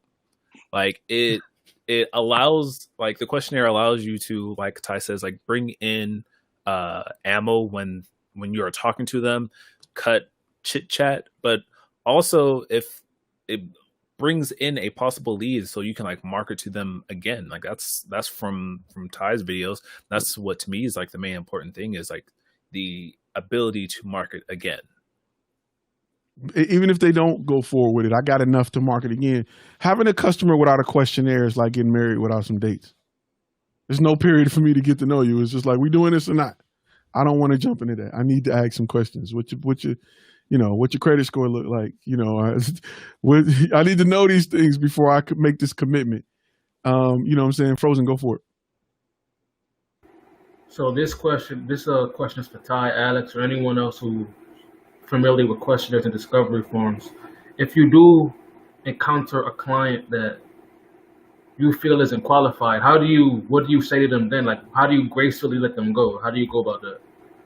I'll be like, click. No, I'm joking. I mean, for me, like if the discovery form, when they fill out the discovery form, all the answers are whack, I either don't contact them or I send them an email saying, hey, at this time, thank you for contacting us. At this time, our plate is completely full. We can't take any more clients at the moment. I write the word whack on it and I send it. No, I'm joking. I'm gonna tell you. Remind me to tell y'all a story about something like that a little later. So what I usually do is I refer them to, I call like one of my little brother companies, like a friend of mine who's doing it, and they may not be, you know what I'm saying, at the level yet. So it's kind of like the same thing happened when you go to Mercedes and your credit score, they're like, listen, you only got this amount down. The credit score isn't there. I know a guy that's over at the Ford dealership, at the Kia dealership, who can get you in a ride and you can maybe make some payments. And after a year, you can trade it in and then stuff. You kind of want to use that method because you don't want to discourage them so they don't come back. But you want to kind of build a relationship with companies that aren't on your level yet. And there's nothing wrong with that because them companies are going to get something that's too big and be like, yo, let me send you to a guy who can do this because I don't want to mess this up. So you want to develop that relationship with a partner or brother or sister company that you can be like, let me introduce you to this company, and they may be able to create something based on what I've learned so far. And then, once you guys get the business up and going or things change, maybe budgets grow, we'll be more than happy to help you on your next project. And that's how I usually do it. And I've had a lot of clients come back. Whole lot come back. Like, we're ready now. I talked them I fought all year to get the budget increased. It's a new fiscal year. We got $15,000 to play with. What's up? I'll be like, welcome. Come on in. Have a seat. Okay, I got another question for the chat. Yeah. Now, what are some cues that you gentlemen have learned throughout the years that let you know that a client could be potentially bad? If the first thing they do is want to know a price. Yep. They go straight to price. Or if they ask me what equipment I'm using. Yep. Unless I'm subcontracting for another company, like I've never had a client care what I'm shooting with. Facts. Okay. I approve this message. They nitpick at everything that you do. Yep. Yeah. Every single thing. Or they want to get involved with it and then tell you, I got this equipment. Let me help you out. I can do X, Y, and Z for you if you want. They stand over your shoulder. So what makes a bad client? A bad client is a client that don't trust you, first off. They don't trust you. And usually it's weird because you know, people who spent the most money with me have been like, knock it out, go ahead, we're gonna be over here doing whatever, just let it. Like, dang, the person who I kind of was like helped out and gave a homeboy hookup is all over your shoulder. Like, did you get that? How about, like, bro, like, let me do me, let me handle this. Oh yeah, you know, I can cut it and edit it. He don't got to say it perfectly right. We got, like, let me do, you know what I'm saying? So it's usually those clients. Yeah, all my best clients are just like, yeah, go on, do what you do. Yep. I mean, and it comes back to value a little bit. If you ever go to a place where it don't look as good, you trying to, you know, you looking back to see what the chef cooking on. Like, this place ain't the cleanest. Like, let me see what they got going on. You know what I'm saying? A place that's like gourmet, you don't care where the food come from. They can pull it from up under your table. But the tablecloth's so nice, you wouldn't even be mad. You'd be like, dang, okay. Wow. You know what I'm saying? I'm gonna tell you, like, I'm gonna tell you, it pissed me off one time. I went to this really high-end Italian place with this girl or whatever, and I'm ordering, I'm like, we're gonna try this particular wine, and they bringing me glass, and it's like glass bottle. The glass is like $20 a glass, right? And I'm like, we'll have another one. Like, bring me more of that. You know what I'm saying? And I leave there. My bill was like $180, and I leave there, and I got my receipt in my pocket, and I go to QT. So I don't know if y'all familiar with QT, whatever area. It's a gas station. Tell me why they had that same damn wine in QT for $15 a bottle. And when I looked at my receipt, I was like, dog, this cannot be. I was like, it's the same wine I just paid $15 a glass for. It's in QT for $15 a bottle. It's that markup, bro. It's that markup. I was so mad. The service. They charge you for the service. I'm thinking like, oh, this sounds good. Bring me a glass of that. It was called Riscato. If you ever want to try it, it's called Riscato. It's a red wine. It's sweet. It's good. I was mad as hell. It was on sale for like 2 for $20 at QT. I was like, what? I had the receipt. I called the girl, like, what was the name of the wine? Riscato? It's like, damn. So it's a lesson you learn, man. You got played. I got played. I got a few bottles of Riscato in there now. They was on sale 2 for $20. So yeah, I was watching the presentation, and they were mentioning that high-class restaurants make a lot of their money from markup from the wine list, because the people who buy the wine don't really know where the wine is coming from. So they could say a $5 bottle of rum is like $40 a glass. You know what I mean? Well, I mean, that's even in your regular restaurants, because like when I was in college, I worked in Ruby Tuesdays. They make so much money off of soda, bro. It cost them like it cost them like 10 cents or less for a cup of soda. But they charge you they charge you $2. Go to McDonald's and get a medium cup, and then pour it into a large cup, and watch it's like that much of a difference. You pay the extra $1 for it. That'll really piss you off. It's a lot of tricks. Like, the more you learn business, the more tips and tricks you're gonna be like, dog, they've been getting this for years. But people are willing to pay for convenience. They just want to pay for convenience. It is what it is. It's just a natural trait that humans have. We'll just pay for it. I mean, come on now, like Uber Eats, like. People are getting. They took so much of my money. Man, my daughter be getting like milkshakes delivered across town. It'd be like $18 by the time it get here. I'm like, dog, I would have went and got it for $18. What? But you know what I'm saying? It's just convenience. People want convenience, and they'll pay for it if it's perceived convenience. That's why a way of showing value is inconvenience and helping them understand. I don't know what I want in the video. It's convenient for us to come up with it for a pretty penny. And that people are willing to pay for. If they're going to pay $18 for a damn milkshake, what do you think they're willing to pay? Because a lot of people, bosses is telling them, we need a video for this. And they're like, oh, snap, who do I call? Let me search video. Hey, man, we got to get a video. I don't really know what it is. If you can make them look good, and they boss like, damn, you killed it. They will love you and work with you all day, every day. That is a majority of my clients. I saved their butt, and they didn't know. We don't know. We just need a training video. We need an orientation video. Cool. And that's why they see my demo reel. I need that for the company. Got you. Say no more. Say no more, bro. I got you. So, it's just people live for convenience. I think about cars, man. They both get you from point A to point B. Transportation is transportation. I don't care if you got whatever you got, 4-door, whatever. It's going to get you the same place a Bentley will get you. One offers more convenience. One sells an image. One got softer seats.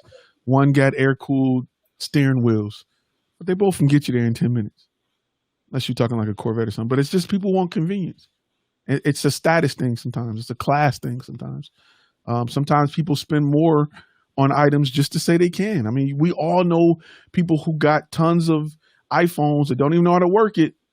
But they got it because it was the top one. And they asking you, what's the number of the Pizza Hut? Dog, are you holding an iPhone? Asking me for a number? I got family members that do that junk. They be like, what's the number to, bruh? If you don't ask Siri and stop asking me, you paying all this money. They got unlimited data and the super max. I got 300 gigs of, for what? But people they'll pay for convenience that they don't even use just to have it. So offer that as your business. There's a lot of people that had 3 sentences that paid for teleprompters. I'm not going to tell you no. We're going to run them same 3 sentences on that teleprompter over and over again and get that extra $250 to $300 for you to say something that you wrote and you couldn't memorize. So I'm gonna get that money. Talking about that, and like I know you stress itemizing things on the invoices and all that, Ty. Was there ever a time when you like just price stuff by project instead of like by item? Yes. Yeah, I started off that way. So I started off pricing by project, eyeballing it. And I found that the pros and cons to that was I jacked myself when somebody came back 2 years from now, like, let me get and I was like, what did I charge y'all last time? Let me see. You know what I'm saying? I wasn't consistent on pricing. It made me look bad. Second, a lot of things may have changed within that time period that it didn't reflect in my pricing. And I burned myself. I undercut myself. I didn't charge enough sometimes. My price didn't change with the times. You know, I can't charge a 2017 price in 2020. It's not going to work. The dollar doesn't hold the same value. And if you're charging the exact same dollar amount, you're losing money. Inflation happens. You know what I mean? You just can't do it. So to keep track of it and to have the ability, and another thing, and this is something that's buried in the experience. I like to give different items SKU numbers, right? I like to, so when I write up an invoice and you say headshots, I got a SKU number for headshots as a product, right? And the reason this is important is at the end of the year, I can look at it and say, okay, I made $30,000 in headshots. I made $20,000 with the teleprompter. I made another $20,000. And so I know what's selling and what's not, instead of just saying I had 10 projects. You know what I'm saying? So that helps you grow your business and understand. In April, we did more conferences than we did, talking headshots. I got so much more as far as statistics and understanding what my inventory is or what sells than I would have just selling projects. And you can create a calendar in a year of what. So now I know from April to July, my contractors that help with corporate event photography, to have them on lock because we about to get hit with conferences. I get it. I know, I got an understanding of what goes what. And that'll help you as you plan different projects or products for the season. I know for a fact that usually after Thanksgiving, business die off. So, but before Thanksgiving, if I market to everybody who hired us to do corporate event parties, do corporate event photography to cover Christmas parties, if I get to them right after October, November, I know we're locked in I got 10 parties during December that'll get us through. But those are things that if I just, that's something completely separate, but those are things that if I just hit them with a project every time, I don't have that information. And I can't make accurate predictions because I'm telling you, you'll have listen, I've had months where I've done $40,000 and then I'll have another month where I do 3 and I'm sitting here like, what happened? I was about to go to the Lamborghini dealership, but now I'm here at the used car lot. Like what happened? But next year it happened again, the same month, boom. So now, because I can look at it and pay attention, I can build marketing to take that 40 to 80 because I know what's coming. And last year I can gauge how much marketing did you do? Like what caused that? In business, you can learn from your failures if you understand why you failed. That's why statistics are so important. And itemizing things will help with that, among other things. That's just something in your back pocket that will help you. It'll help you and you won't think about it until you step back doing it your second year. And you can look at everything like, wow, I literally sell more headshots in this month than I do any other month, except this other weird month. You know what I mean? Going back to school. So September, August, certain stuff pop back up. So maybe I should get ahead of it and market it a month before. Now I can grow that number. But that's something you won't get if you group in everything and you're just like, you just got a project title. And that's what Walmart do, right? That's why they inventory everything so they can determine what's selling, what's not. It may be, Zest may sell, but the 3 different flavors that come in don't. And they need to determine that. They can't just put soap and be like, well, we sold this amount of soap. You need to know exactly what you're selling. My bad, Mike, you had a question? Yeah. It's going back to the itemization thing, order. So when I learned this from the free projects, my question is, this is on the proposal. When I do the proposal, you told me to itemize it. And do you put like detail of explaining what that a line item is? Like, for example, video production would consist of one production support crew, video camera, and all of the necessary things, and then teleprompter. You make it read better or things like that. Do you detailed itemization? That's one question. Second question is, you said you want to do you had to have 3 options: the good, the lowest, the good, and the very best. Do you have 3 option line itemizations for each one? That's why I was so confused about itemization in regards to those aspects. Perfect question. So I do it 2 ways, right? One is I have a line where it's like an a la carte item. So I'll have, we'll just say bronze, silver, gold. Up top, so I'll have let me put one more thing. I'm using Proposify, so that's where Okay. I was. Okay, go ahead. Oh yeah, I love proposal. So I'll have bronze, silver, gold. On the bronze setting, it says video production. It'll show what it comes with, right? Now at the bottom, it'll be the item that I'm pitching, which is usually silver that's already filled out as silver. So just to make sure I'm clear, bronze will say video production, post-production price. And then I'll show silver. Let's say bronze is 100. Silver package is 200. It'll have video production, teleprompter price. Gold will have video production, teleprompter, makeup, post-production, and then the price, right? Below, when I write out everything for their proposal, I'll only check the items that puts it in the silver package so that they can do a la carte items. So once they, it'll be silver, which is just video production, post-production, teleprompter, and then I'll make sure I leave them everything they want to move their self into the gold status. In fact, if they choose a gold package, sometimes I'll offer a discount on it. So if you pick the gold package, if you add teleprompter to the silver package, it's $150. But if you get the gold package, it's $145. Just to make them jump up to it. Now, they probably wasn't thinking about adding a teleprompter, but if they can jump to a gold package, they'll think about it. Whenever there's an odd number, and the magic number after hundreds of millions of research with companies is usually 3. If you got to make them choose from an odd number, typically they will choose the middle more than anything, and then gold, and then bronze, in that order. If you think about like how before the pandemic, how popcorn things were, they're small, medium, large. Same thing with drinks. There's no super mega extra large unless there's like extra advertising around it, as that being the only one. There's only one super gulp, but you can still get your small, medium, large over at 7-Eleven. That is go to the movies. That is the excellent, bestest, fake great word I can come up with place to go and see price structure. Because movie theaters punch you in the throat. Soon as you be like, let me get a small popcorn with a small drink, they're like, well, for 25 cents more, you can get the medium. You be like, all right, let me get the medium. For 35 cents more, you like, damn, like just give me the large. So by the time you end up, you know what I'm saying? Like they are, because you got to realize that's how they eat.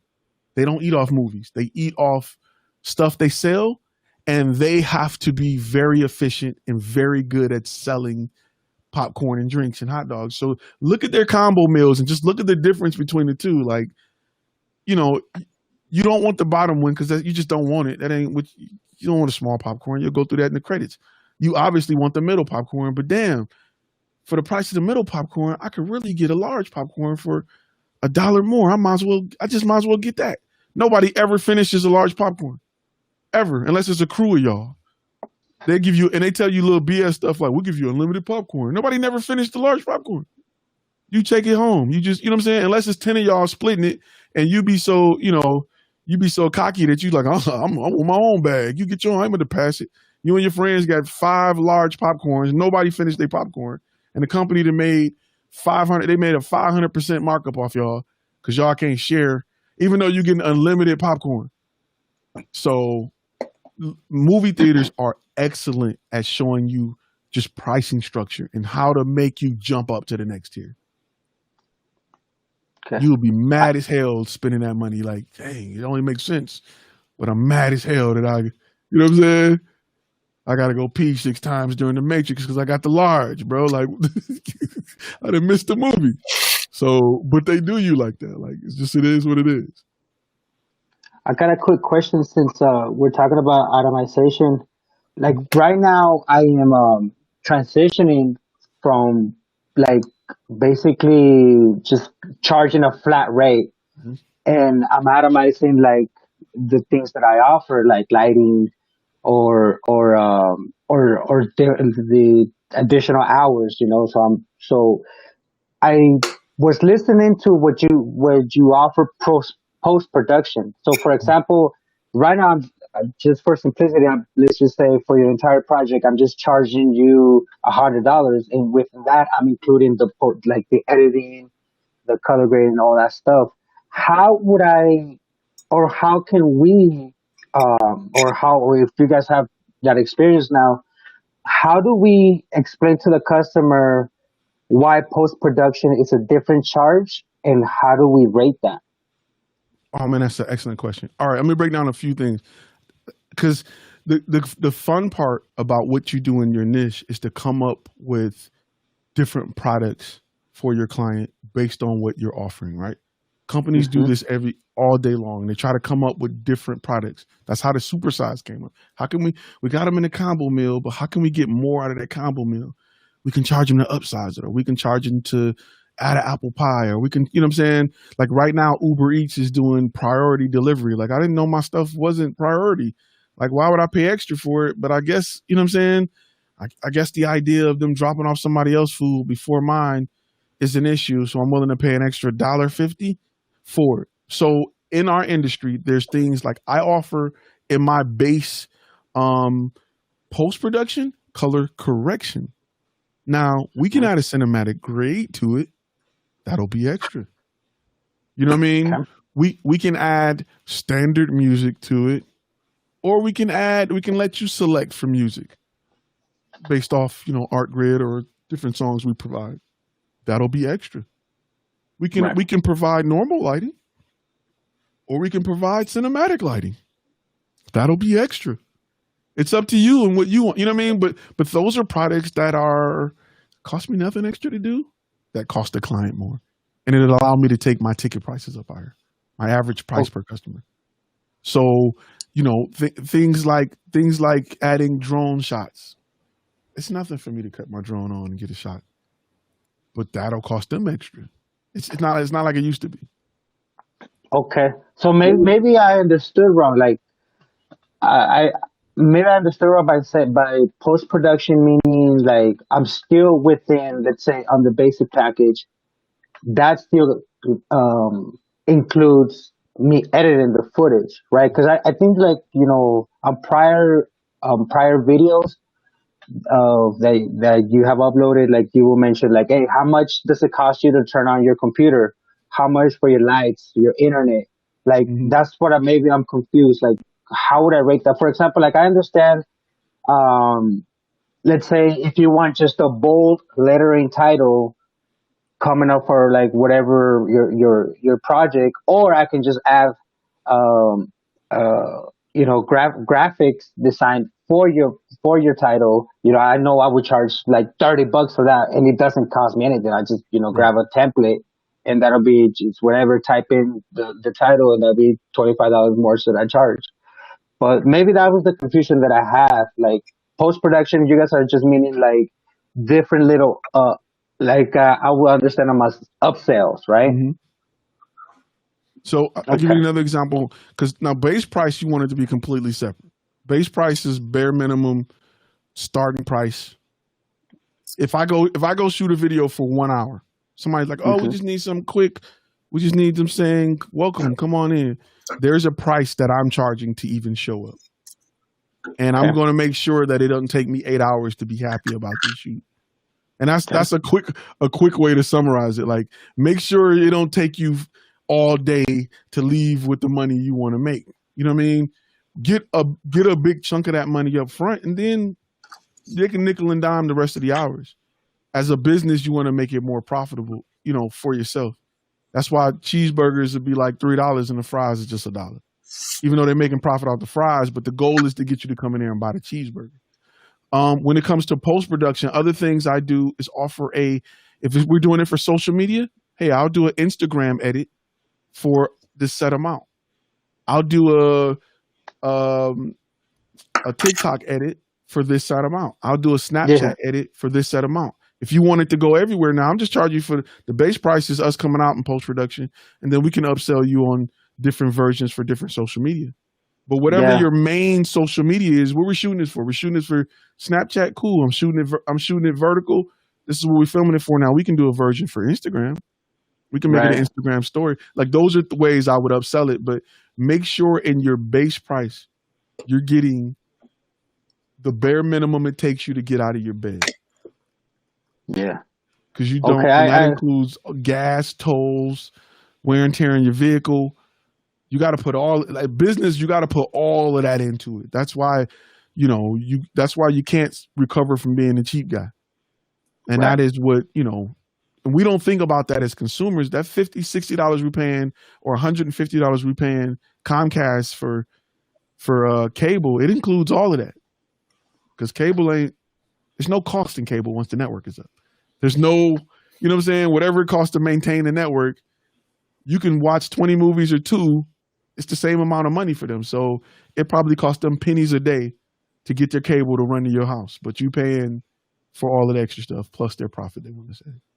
Right. I see. I understand. And and that's basically where I am at right now. Like, I'm building the structure for like a basic, how do you say, let's say, just for simplicity right now, a bronze, silver, and gold packages. And then like on the bronze, I'll have just like a certain 2 hours of recording, basic edit. And then like I will go up to silver, and then I'll add maybe another hour of recording, and then I'll add an Instagram type video for if they're interested on that, and then I'll add a graphic design, and then on the higher premium, the goal is just say I'm starting to build like everything that I know what to do, that I know that these local businesses are interested on, because I'm kind of want to target, local businesses here in my area. So I'm offering like, well, you need to have your Facebook video, and then there's certain type of Facebook videos that there are different formats or dimensions that depending on how you want to target. And then also for Instagram, you can go for the Instagram stories or for the feed. That's different dimensions, and I offer those different things. And including for like TikTok now, different dimensions, and you can just target all that into like that big premium package. But it then follows up to this question that I have. Now that I'm going towards like offering these packages, how would I, let's just say the most expensive package is like $500. How would I then know how to charge more? Okay, let me. There's something that I want to kind of address in that too. And this is something that will benefit everybody here. Make sure you get your pen and paper here. When you create your add-ons, right? Never write it in the way you view it, right? So always position it in a way that benefits the client. The client doesn't care about an extra hour of video. However, the client does care about having a YouTube version. Now you as an a la carte item, you may say we'll provide an Instagram version, right? Under that, you could say an extra hour of video, half hour editing, graphic overlay. They don't care about the ingredients. They just want the pizza, right? They don't care about what oil that comes soaked in the fries. They just care about the fries. So make sure that your a la carte items, they're benefits to the client and not just features. Like, you know what I mean? So never let them choose between, because nobody will ever say, I want an extra hour of this. They don't know. You know what I'm saying? What they will say though is, I want more B-roll, or I want better B-roll shots, or I want like when I sell drone shots, and on here I say drone shots to everybody here, but the way my a la carte is set up is aerial video of your location. I can do it with a pole and a GoPro. They don't care. They just like, wow, I got an aerial video of my location. Especially when they're doing anytime. And I sell those suckers like crazy. Anytime somebody hand me a script that give directions, oh, it's a wrap. I'm getting you on that. Because people are usually using landmarks, and I can show where your building is in relation to those close landmarks. So I got you. That's an extra $250, $300, whatever I'm charging in my pocket. I already know what I'm spending that on. When you say that to me, I got you. So always position it where it's complete benefits to the client, and it's not the way you look at it, like slider footage. Nope.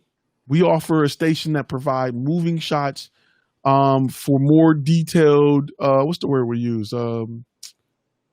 Paradox shots. Parallax. Parallax. Yes, that's the word. I'm here tripping. For more dynamic footage. For more dynamic footage. Because when you go to a restaurant, they're never pushing ingredients. They're always pushing the final meal, the final, whatever it is, whatever the dessert is. So make sure that when they're faced with that, they can make a decision from understanding what it is. And not, because, if I say we're going to do an Instagram version, me or you can say, I'm going to add 2 extra hours of editing, and we're going to shoot it.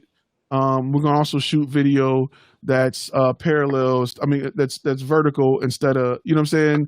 So me and you, it makes sense to me and you, but to them, it's just like, we're going to create an Instagram version of that video. Under that, I'm going to break down what you get, because they don't care how you shoot it. They just want what they want. And it makes more, they can run back to their boss and say, hey boss, I need an extra $1,000 so we can get the Instagram, Snapchat, TikTok version of this video that we're already paying for, so that we can market on all of those sites. Their boss will understand that more than, hey boss, we're going to need another 6 hours. Why? It's 2 people talking. You know what I'm saying? So it makes the sale a whole lot easier. And you want to make sure you don't have to sell it. You can just tell them, if I tell you we're doing the Instagram version, I don't got to sell it. If I tell you we're adding an extra 2 hours onto your video shoot and another hour of editing for another 60-second video, I got to sell that. You know what I'm saying? So just to make life easier for you, we're going to also provide you, for this price, we can provide a version designed for Instagram. Now, I may go into detail as to why we need a version designed for Instagram, or what it offers. Instagram use different aspect ratio. They use different frame rates, however you want to roll it into, whatever you want to roll it with, a little bit of technical stuff sprayed on top of it. But it's completely different than a Facebook version. Yeah, you could technically use the Facebook video on Instagram, but Instagram is designed for users to look at it like this, not like this. So we want to make sure we create something that works in their feed. And that's just even talking like that to them is like, wow, I didn't think about that. So focus on the benefits of the upsells or whatever we are, offering to the client. Then. Correct. Because when you go into a Mercedes-Benz dealership, they don't come to you and be like, we offer dual layered heated coil made from ceramic. They're like, we got seat warmers. When it's cold, your butt's warm. Let's go.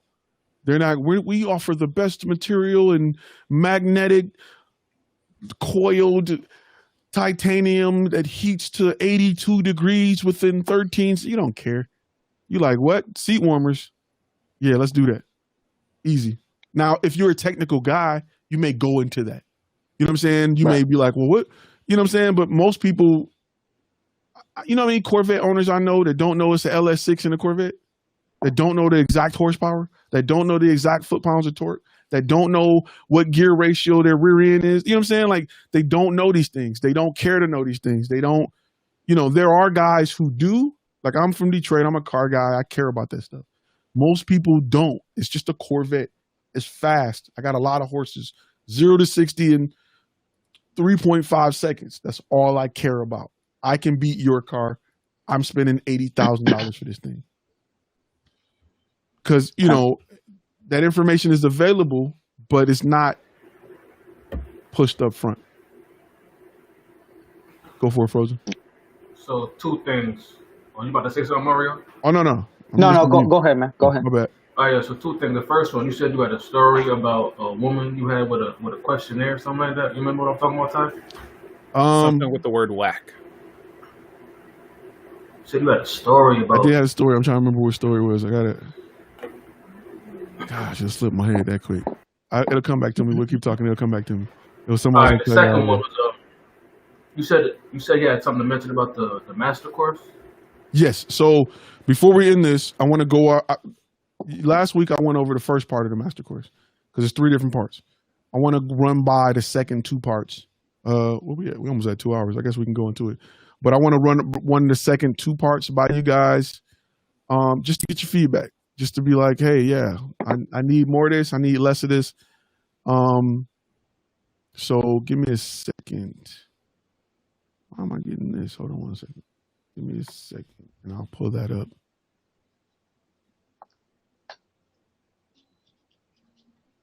Let me go, because I want to make sure we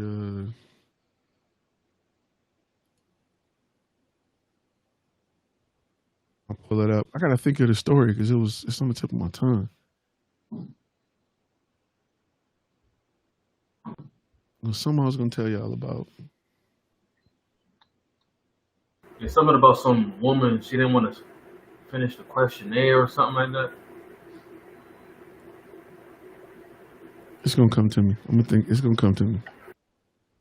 Okay, let me go over it. Gosh, it's gonna mess with me all day. All right, so the business course is gonna be in 3 parts. If you missed it last week, I want to kind of go over it. Let me see something. Hold up. Let me pull it up so I can pull up my phone because I want to make sure that you guys understand what I'm trying to do.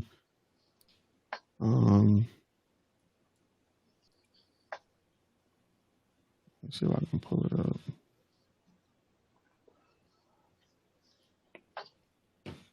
All right.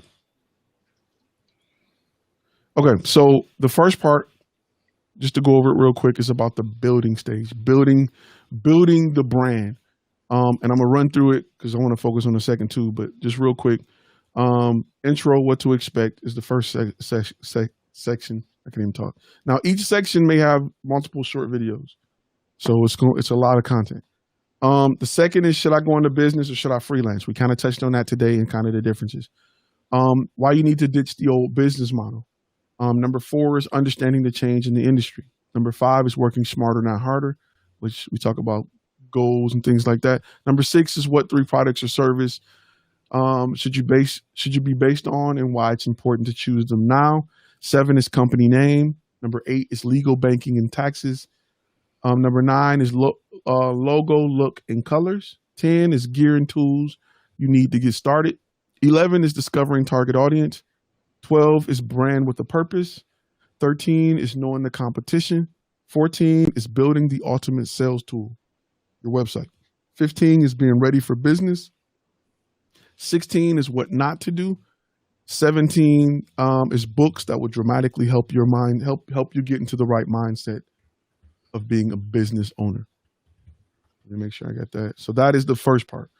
Let's see. Double check one thing, and then I want to go into. Okay.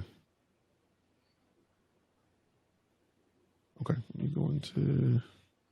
All right, so the second part, which is running the business, is intro, what to expect, and then it's lay the bait, set the trap, which talks about understanding how to create a website that brings people to contact you for whatever service you offer. It talks about what's important, what needs to be there. The next one is how to stand out in the crowd, how to be different, how to be a disruptor.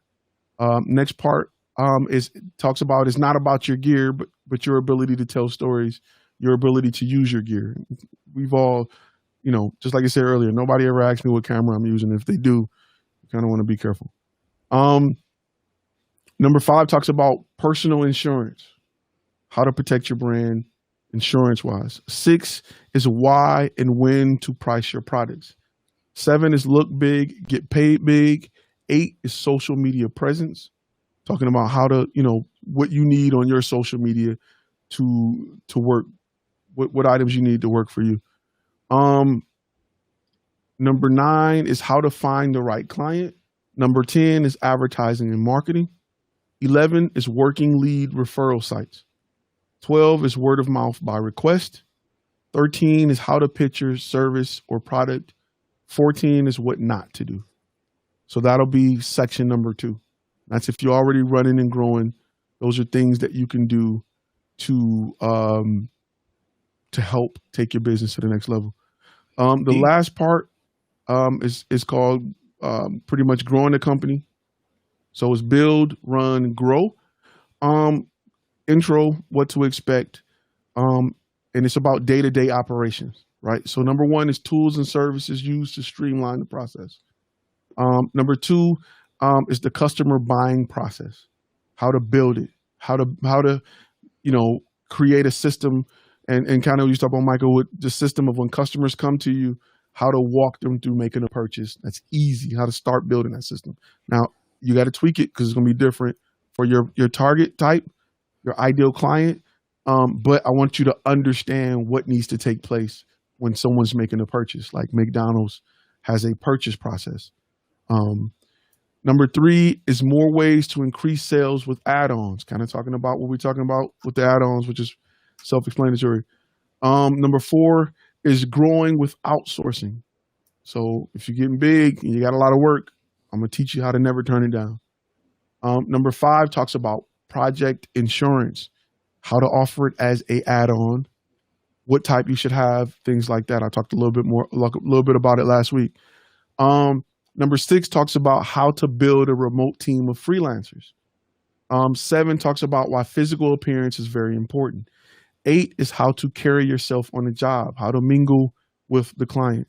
Number 9 talks about video testimonies, how they are a must, which I go into detail about how, when, and where to get them. 10 is how to be their go-to group. You want to be their content department. You want to be their multimedia department. How do you establish that relationship? Number 11 is how to make sure your business is running like a well-oiled machine, how to find ways to be more efficient, how to go after customers, or at least communicate with customers to see where you have room to improve. It's real important. A lot of people don't know how to say, they don't know how to find out when they messed up. Like they just get the money from people. They don't know if they did a good job or not because they never look back to talk to them, because some people don't want to hear that the video was trash. Some people just don't, but you need to hear it to get better. Number 12 is what not to do. So there's some other sections that may be added later, but those are the base sections for each 3 videos. And I want to first start off with any questions or things that you may feel like was not covered. I know I kind of rambled through it, but yeah, my bad, Alex, go for it. Are you in the marketing section? Are you like how to market your business? Because I know you talk about social media, but are you going to talk about your email marketing? Because I know you talk a lot about how you market so strongly via email, and that's something that I haven't started doing yet, and I know is a weakness because I got a bunch of email addresses from people who done work with me or filled out contact forms or whatnot, and I'm sitting here like, yeah, I don't know what to do with these. So marketing is going to cover social media, email, and face-to-face. How to face-to-face market. Because depending on what your niche is, if you're doing corporate event photography, right, I'm going to tell you, if I got to put in order what I would do, it'll be face-to-face, email, then social media. Face-to-face means I'm going to go after every corporate event planner in my area. They're going to know me. They're going to have, you know, with that being my primary goal, then you want to invest in stickers and magnets and pins, stuff like that they'll have around the office, compared to if I was a different niche and face-to-face didn't matter as much, right? If I know that I'm going to approach my corporate event planners, and most corporate event planners are female, right? It's 70, 30. So I may create baskets or something, or some type of swag or something that would appeal to them. You know what I mean? So, and I would create that and have the ability to walk in and be like, guy or girl, cool, here you go, here you go, here you go. I know what time of year I want to start hitting them up. They're bored sitting there trying to get clients February, March, April in my area. Now again, in your area, it's probably different, but conference season in Texas, when it's hot, when it heats up, and it runs usually through November. So I know what time of year I want to go in, and I want to, be in their face. Now, if it's about to get hot, I may get a water bottle. I may get a company that make cheap water bottle swags that got the little metal inserts to keep your little ice cool. I may do some of those and get them for $2 a pop and just go hand them out. I may do coffee mugs. If I go in there and I notice they got coffee drinkers, like if I'm doing any real estate, it's a lot of coffee drinkers in real estate, right? It's a lot of things that real estate agents use when they're out and about that you could kind of pay attention to if you know your niche and kind of, win their hearts over that way. If I can create something that's always in your hand, you'll never forget about me. Now the goal is to make sure I provide service when I get the opportunity to continue that business. So marketing will break down just not what to think, but how to think about it, and then give you some examples on how you could use these methods to go after your target audience. Rodney over there getting that real good love over there. The sponge bath time.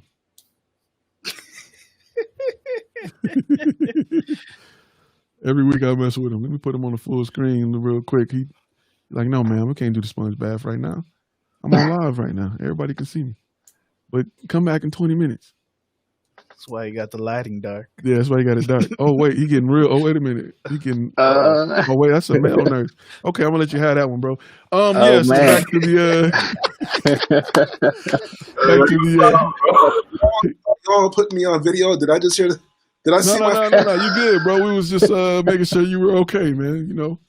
Just make sure the temperature was down. Make sure you were good. Y'all dirty. I was hoping they didn't shake it. Like, this ain't work. We got to try other methods. You would have been jacked up. We're not doing those type of temperature takes. No. I got to give you a rough time. Oh, you know. But marketing, yeah, email is big because a lot of people think it's sleeping. I'm gonna tell you, I'm in the process of working towards text-based marketing, and it's been hit or miss. Just me trying it for the last year, simply because I work with a lot of corporate clients and I have office numbers. I don't really know if I want to bug people at home. You know what I'm saying? But if I'm doing wedding photography, text is the way to go. I probably take text over email. So depending on who your audience is would determine what route you want to go. But my goal is to teach you how to think about it. You know what I mean? How to test it and say, okay, this may work for me. But But depending on what your niche is, it can be completely different. Email works for me because my client is sitting at their desk Monday morning at 9 a.m. going through emails every single Monday. I got you. So if I can put a subject line that captures your attention, you're going to view it. Compared to if you're an average person, you and I, we don't care about looking through everything that comes to our Gmail. So that wouldn't be effective if you're going after people. So I want to make sure that, you know, depending on what your niche is, you can identify the difference. And that's why it's important to understand who your target customer is. If I'm selling something to Corvette owners and I put a pamphlet on their car, they want to keep their car clean and nice. They don't want no damn pamphlet. What is this? Oh, you know what I'm saying? I got your attention. That wouldn't work to a guy driving a hoopty. He don't care. He'll ride around with 10 of them things under his windshield wiper and won't care until it rains and it's stopping, you know what I'm saying, the water to come down. But the goal is to teach you how to look at who your target audience is and develop a plan to attack them head on. But my bad. Any other questions with anything else? Nah. Anything missing?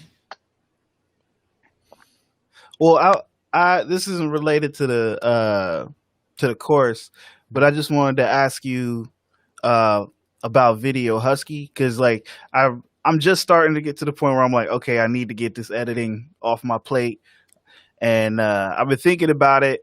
And like, what types of projects have you used them on? I've used them on a lot of YouTube stuff. I've used them on a few paid projects.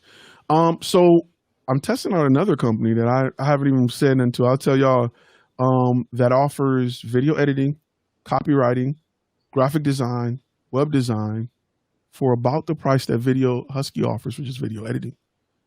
I haven't said nothing about the company yet because I'm waiting on to get some projects back, and I don't want them to be trash. And I'm telling y'all to go sign up, and they just torching stuff. And the company is called Flosky, FLOCKY or something like that, and they offer it for like $80 cheaper than what Video Husky is offering. However, I'm still waiting to get projects back from them, and I don't want to say yay or nay until I get stuff back. I like Video Husky a lot. The only reason I look to Flosky is because copywriting is big. I want to put out a lot of articles on, you know, stuff for the website. I want to put out a lot of graphics. I want to put a lot of infographics. Copywriting is something I always need help with.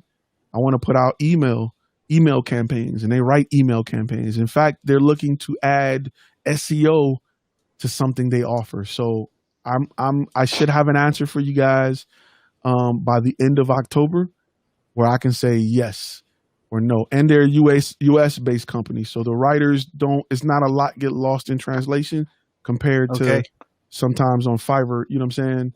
You may get somebody who speak English, but they're not as hip as you like them to be with like slang and just different stuff like that. Just different. Since they're US, do they just do English, or is it like the top two languages, English and Spanish? That's a great question. I'm not sure. But I've used them for, there's 2 articles on Flash From Academy. One is about just a contract pack. The other is about, I think, the podcast contract pack, and they wrote those articles. So that was the first 2, like, let's see what you guys can do.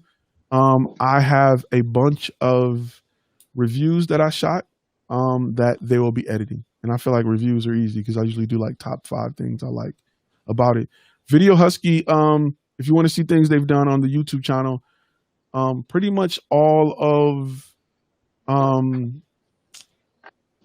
they did a lot of reviews. I'm trying to see I got to think about which ones in particular, because it was a combination of the guys off Fiverr, and then I did some Video Husky stuff. I have used Video Husky on corporate gigs that I've done for the business that came out actually very well. Did they do the Mars review, like when you had like the Mars equipment? I think no, that's my guy off Fiverr. Okay. Yeah. So I got guys on Fiverr that edit video for $20 a video. They're decent. They're not high end, super dope, but talking head, B-roll, color correction, great audio, they'll get it done. and we're talking $20 a video. Like what can I complain about? Right. For $20 a video, like, and that was their price. That wasn't my price. But they're located in Morocco. They're located somewhere far, but they do $20. Sometimes I give them double just because. So Jay had a question. yeah, quick question. Going back to the course, are you going to be breaking down the understanding of how the copywriting, how you do copywriting and what it's meant for? Yeah, that's something I can go into. I don't do so outside of my articles. I don't do a lot of copywriting, trademarking, of course, for the items that we create. But since we create things for other clients, we refer them to copyrighted at that point. Now it's different for licensing because I don't have to copyright it to prove that I created it. Copywriting can protect you in a different layer, but as long as I got the raw file, we can go to whatever court you want. You bring out your MP4, I'll bring out my raw file. You know what I'm saying? Like, what else we got to do? So because you have the original, the master, I personally would not suggest that you spend money to copyright everything that you do for somebody. You can add it in the cost and do it, but you may have some type of conflict if a customer saying, I'm buying this to do whatever I want to do with it and I paid for it. Why do you own the copyright to it? So it could cause a little bit of a conflict, especially when you start working with bigger clients and you start working with like Google. Like I work with Google, their lawyers are fierce. You hand them a contract and they will rip it to shreds with amending this and adding that and if this then that, and you'd be like, man, I don't even recognize this contract no more. Go ahead, Frozen. So in regards to because I just checked Flashroom Academy and I just looked at the Fiverr page for the $20 videos you were just talking about. Have you ever had a complaint from a client in regards to the quality of the video? Nope. Really? Because I'm the middleman. I wouldn't accept it if I felt like it was trash. If it wasn't something that I would have done. $20? $20, yeah. They edit a video, $20. Up to like 5 minutes. Yeah. You got to think. And what kind of footage are you sending? Are you sending 1080p, 4K? Yeah, I've sent 4K. Shit. I've sent them. I sent them 2 terabytes of this doggone Blackmagic Raw before. It was a kick in the butt to me because and I felt sorry for him. But it's crazy. Like I got to the point where we cut out Fiverr. Like bro, I feel bad. Give me $20.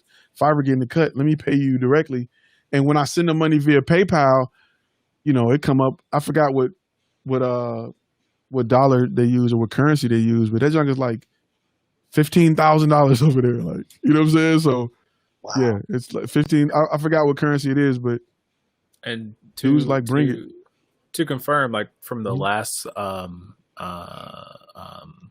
live session, when it costs $200, when it costs $20, you're not charging the client $20. You're charging minimum 250%. So that's what, $60 or hold on. Ooh, that don't even apply to that. I'm charging the client what I would charge them for me to edit it, whatever my editing base price plus hourly is. So, because I was thinking of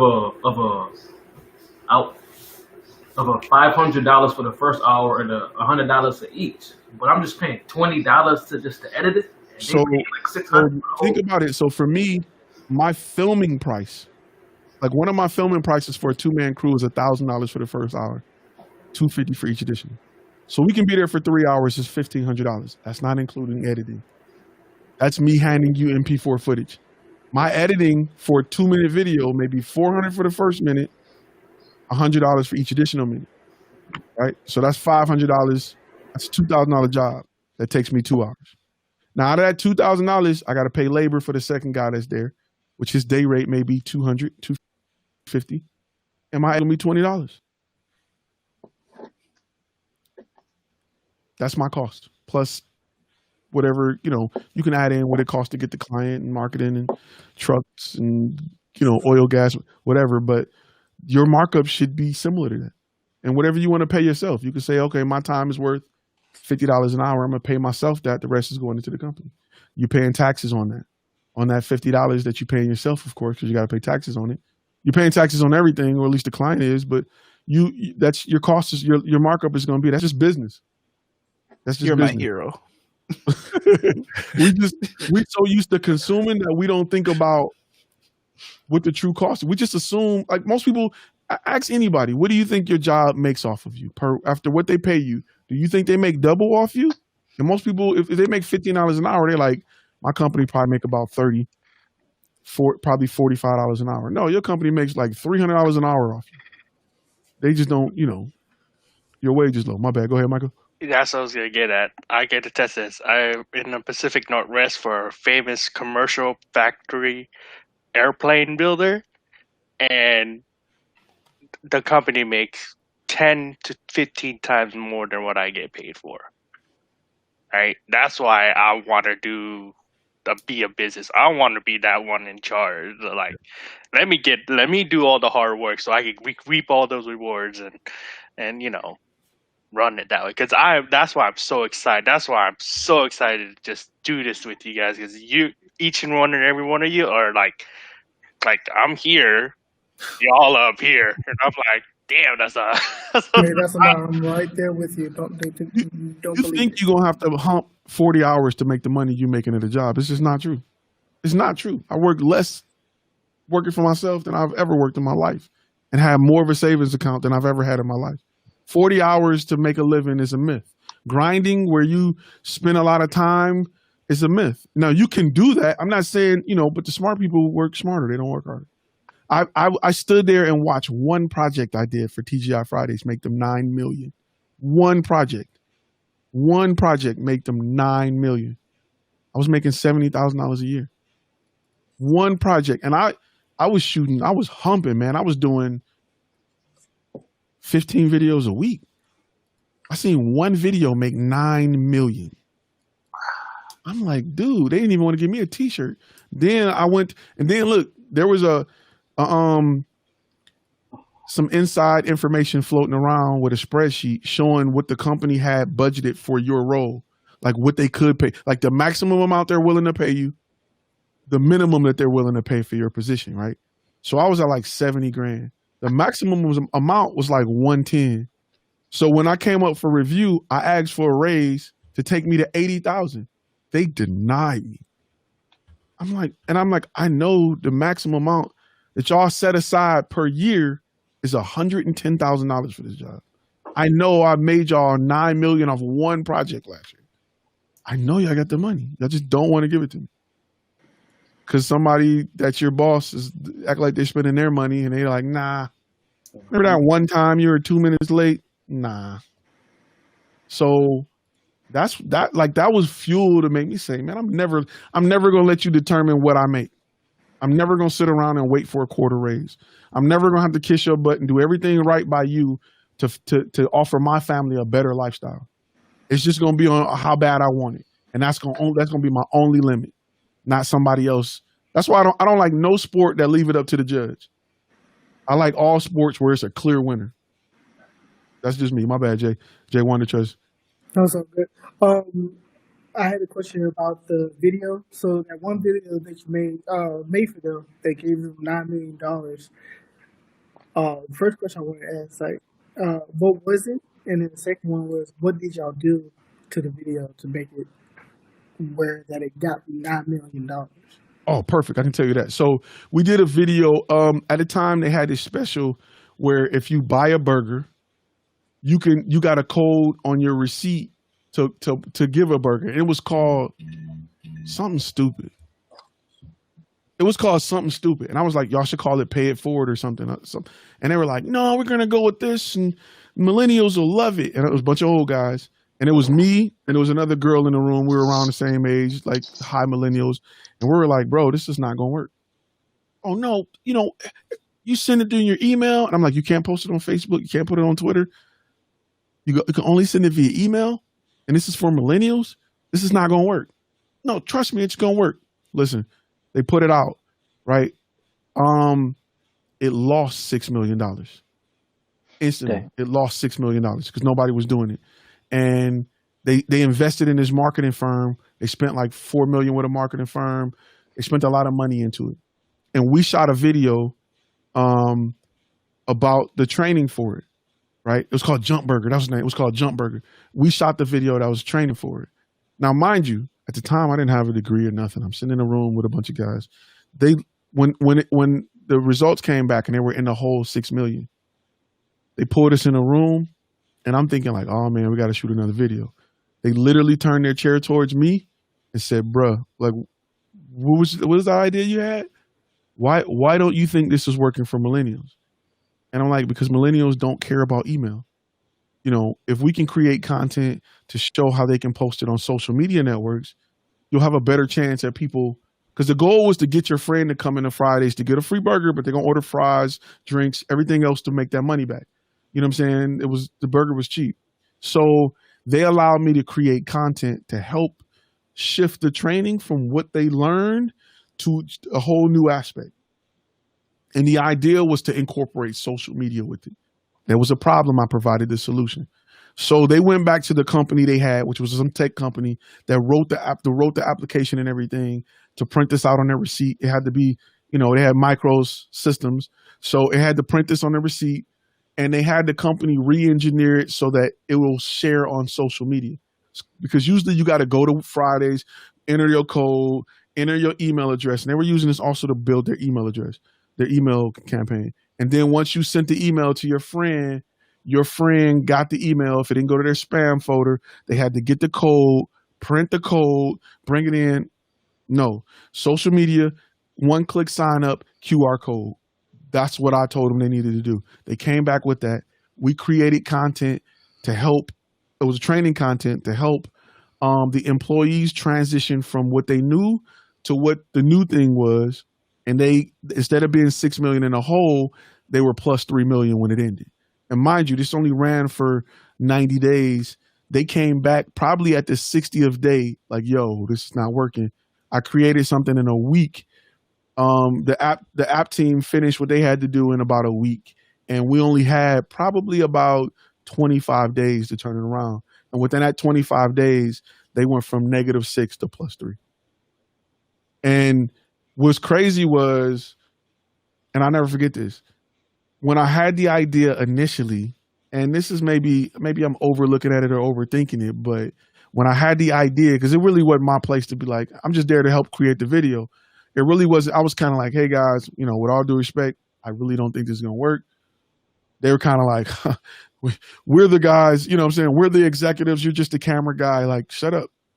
Like, that's kind of how I took it. Like, what do you know about business? You're a camera guy. Like, you know, point the camera. And literally, they started the second meeting off with an apology. Like, hey, we want to apologize. We didn't listen to you. You know, here we try to create a culture where anybody that got to speak up can speak up and blah, blah, blah for the betterness of the business. Can you please give us that idea again? Because what we got is not working. And I ran it back and I was like, this is, you know, you need social media. You need to post it on your friend list, on your timeline, and the first person get a free burger. And we need to say who won it. Like it's a contest. So they switched that and started doing it. And I literally, I got a paper certificate. Come on. That's it. I BS you not. I got a paper certificate. And when it came up for my raise, they were like, nope, we'll give you 25 cents more. And they had no desire to say, we'll even just bump you up 20 grand for the year. Yep. No. 20 grand. And that was the second time. The first time, and this is something crazy. They did internal training for all of the Friday stores, which are international, right? You have 300 Fridays in UK. They just opened some up in Asia. So they were running, and we had a whole IT department, a 30-man IT department that handled the servers because employees were watching training videos from different countries. I had a really simple idea. Hey, let's move all of our training videos to Vimeo. That's it. Let's move all our training videos from our servers to Vimeo.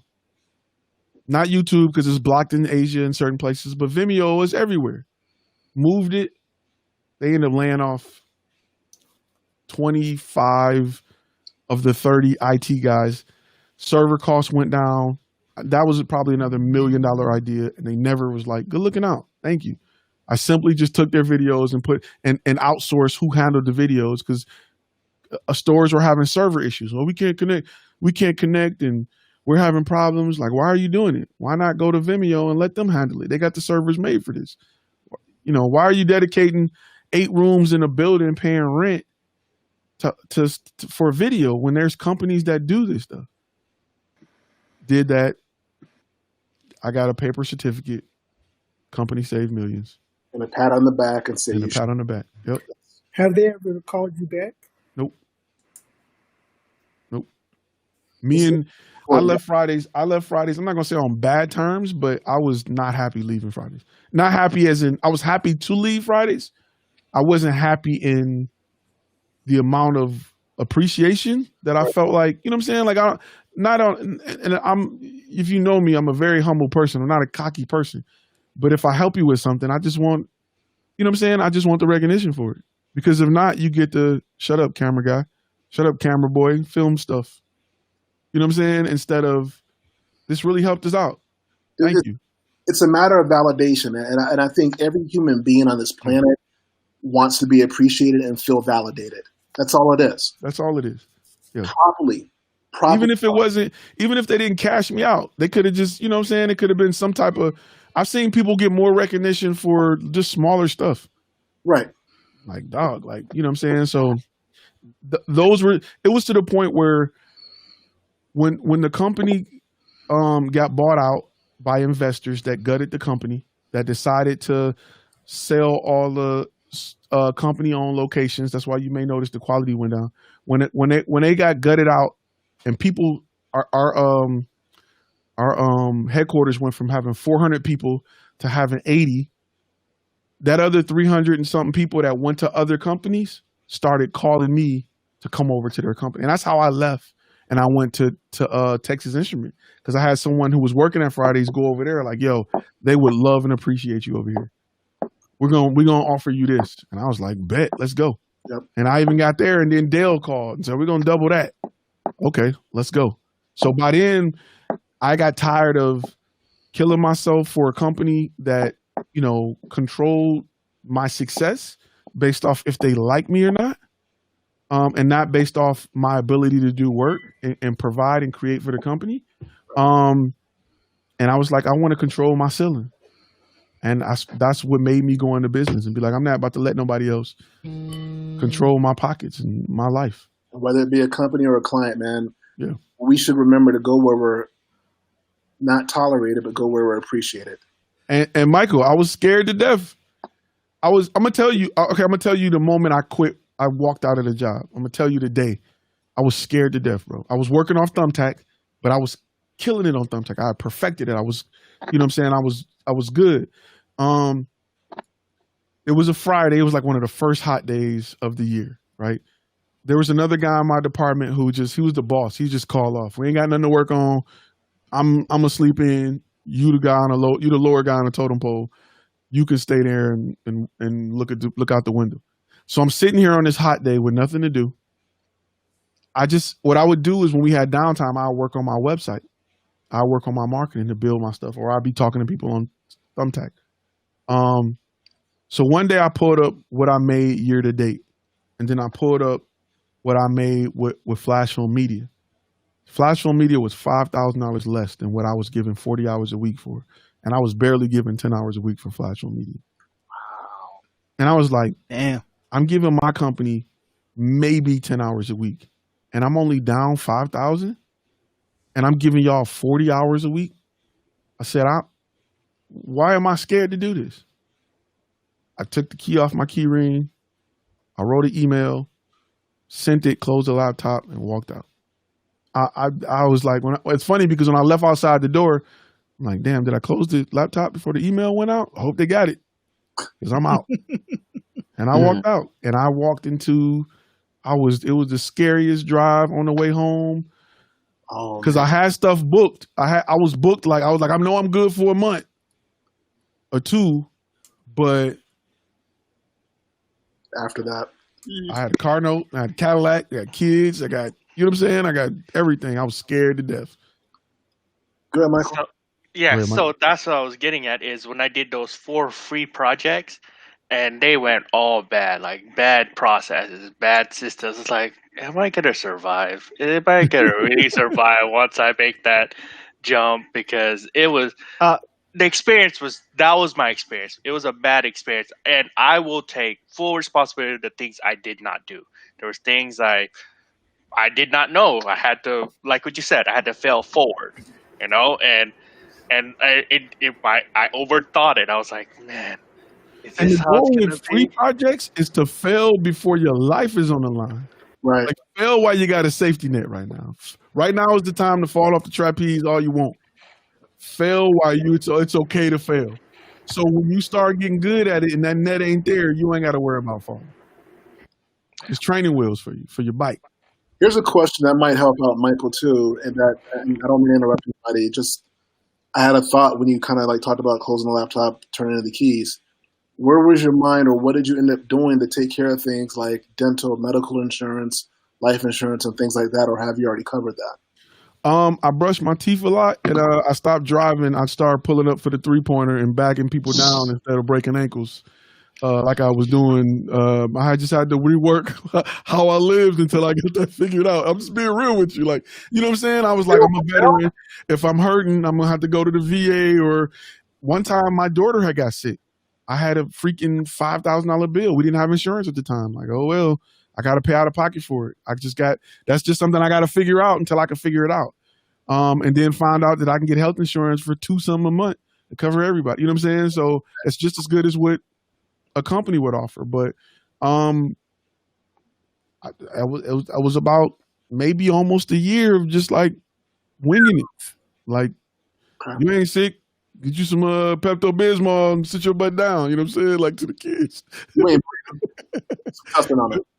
You know, a whole bunch of Band-Aids in the house. You all right? You gonna sweat it out? So, you know, you just gotta, you gotta keep you some Vicks Vapor Rub for the kids and some Band-Aids. Yeah, and you may just have to do some research on those different things because there are options out there that people just don't know about. Like for medical, there's direct primary care doctors that'll be way cheaper than your ordinary doctor that don't take insurance, but the rates are affordable. Like I have a client who's one, which is why I know. There are groups out there that do like insurance co-ops where they, it's a group of people that comes together so that they can get group pricing from insurance companies. But you're an individual. You're not getting it from a job. You're just doing it through this co-op so that you can get lower prices. There are options out there. Like, there's dental work is cheap too. If you like have an emergency, like I had to get a wisdom tooth pulled. It was like $150. I mean, there's different ways you learn to maneuver differently as you learn about it. It's kind of like switching over to an electric powered car. Like you drive different routes, because you know where the charging stations are. You may go this way instead of going that way. It may keep you, the distance may be the same, but it's just a different way of doing it. So it's just, you maneuver a little different. Yeah, I have a question. Yeah, and I'll tell you, Michael, just real quick, Michael, I haven't had a job in 8-9 years. Been freelancing since 2011, and we've managed. I got 2 kids. I got a wife. My wife's only had a full-time job in the last couple of years, which is where we're getting our insurance from now. But we was on Obamacare. And just having to figure it out for a while. You can make it work.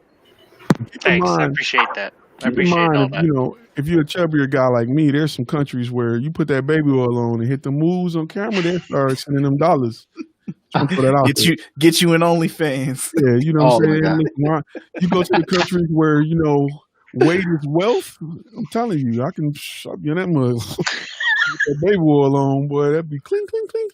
It'd be like pesos or whatever, but it'd take a while to add up. But you hungry, you can get a Snickers after a few dance moves, I promise you. Frozen, I think you got a question. Yeah, I got a question from Michael. So I'm moving into my beta testing. So you said that the 4 beta testers that you had was a bad experience. What exactly made them a bad experience? I didn't have systems and processes. That was my main question today. That's why I was waiting for the master course because I just needed a template of what systems and processes in video production. Photography, he's right. I like through experience, I knew if someone needs a photo shoot, I have my systems and process, and I never looked at it that way because it was so second nature. But video production is so new to me, and like I told Ty and everybody else, I've been a photographer for 15 years, so I know it right here. Video production is a whole new game, and I was so scared to even take a step. And then that led to those 4 beta things, and it was a bad experience, and I snowballed. I snowballed. I was That's like, good though. You got like that. You need that. You need That's that. gonna save you a lot of time later on. That's why I tell you to shoot for free, because you know what would have made that an even worse experience if it was money on the line. That would have left a wound that can't. It's hard to repair from that when it's money on the line. You'd be like, when I snowballed, because I felt we're in the Pacific Northwest, and like I believe that video content, there's not enough demand. There's a lot of demand and not enough supply for it. Like that's for us video content creators.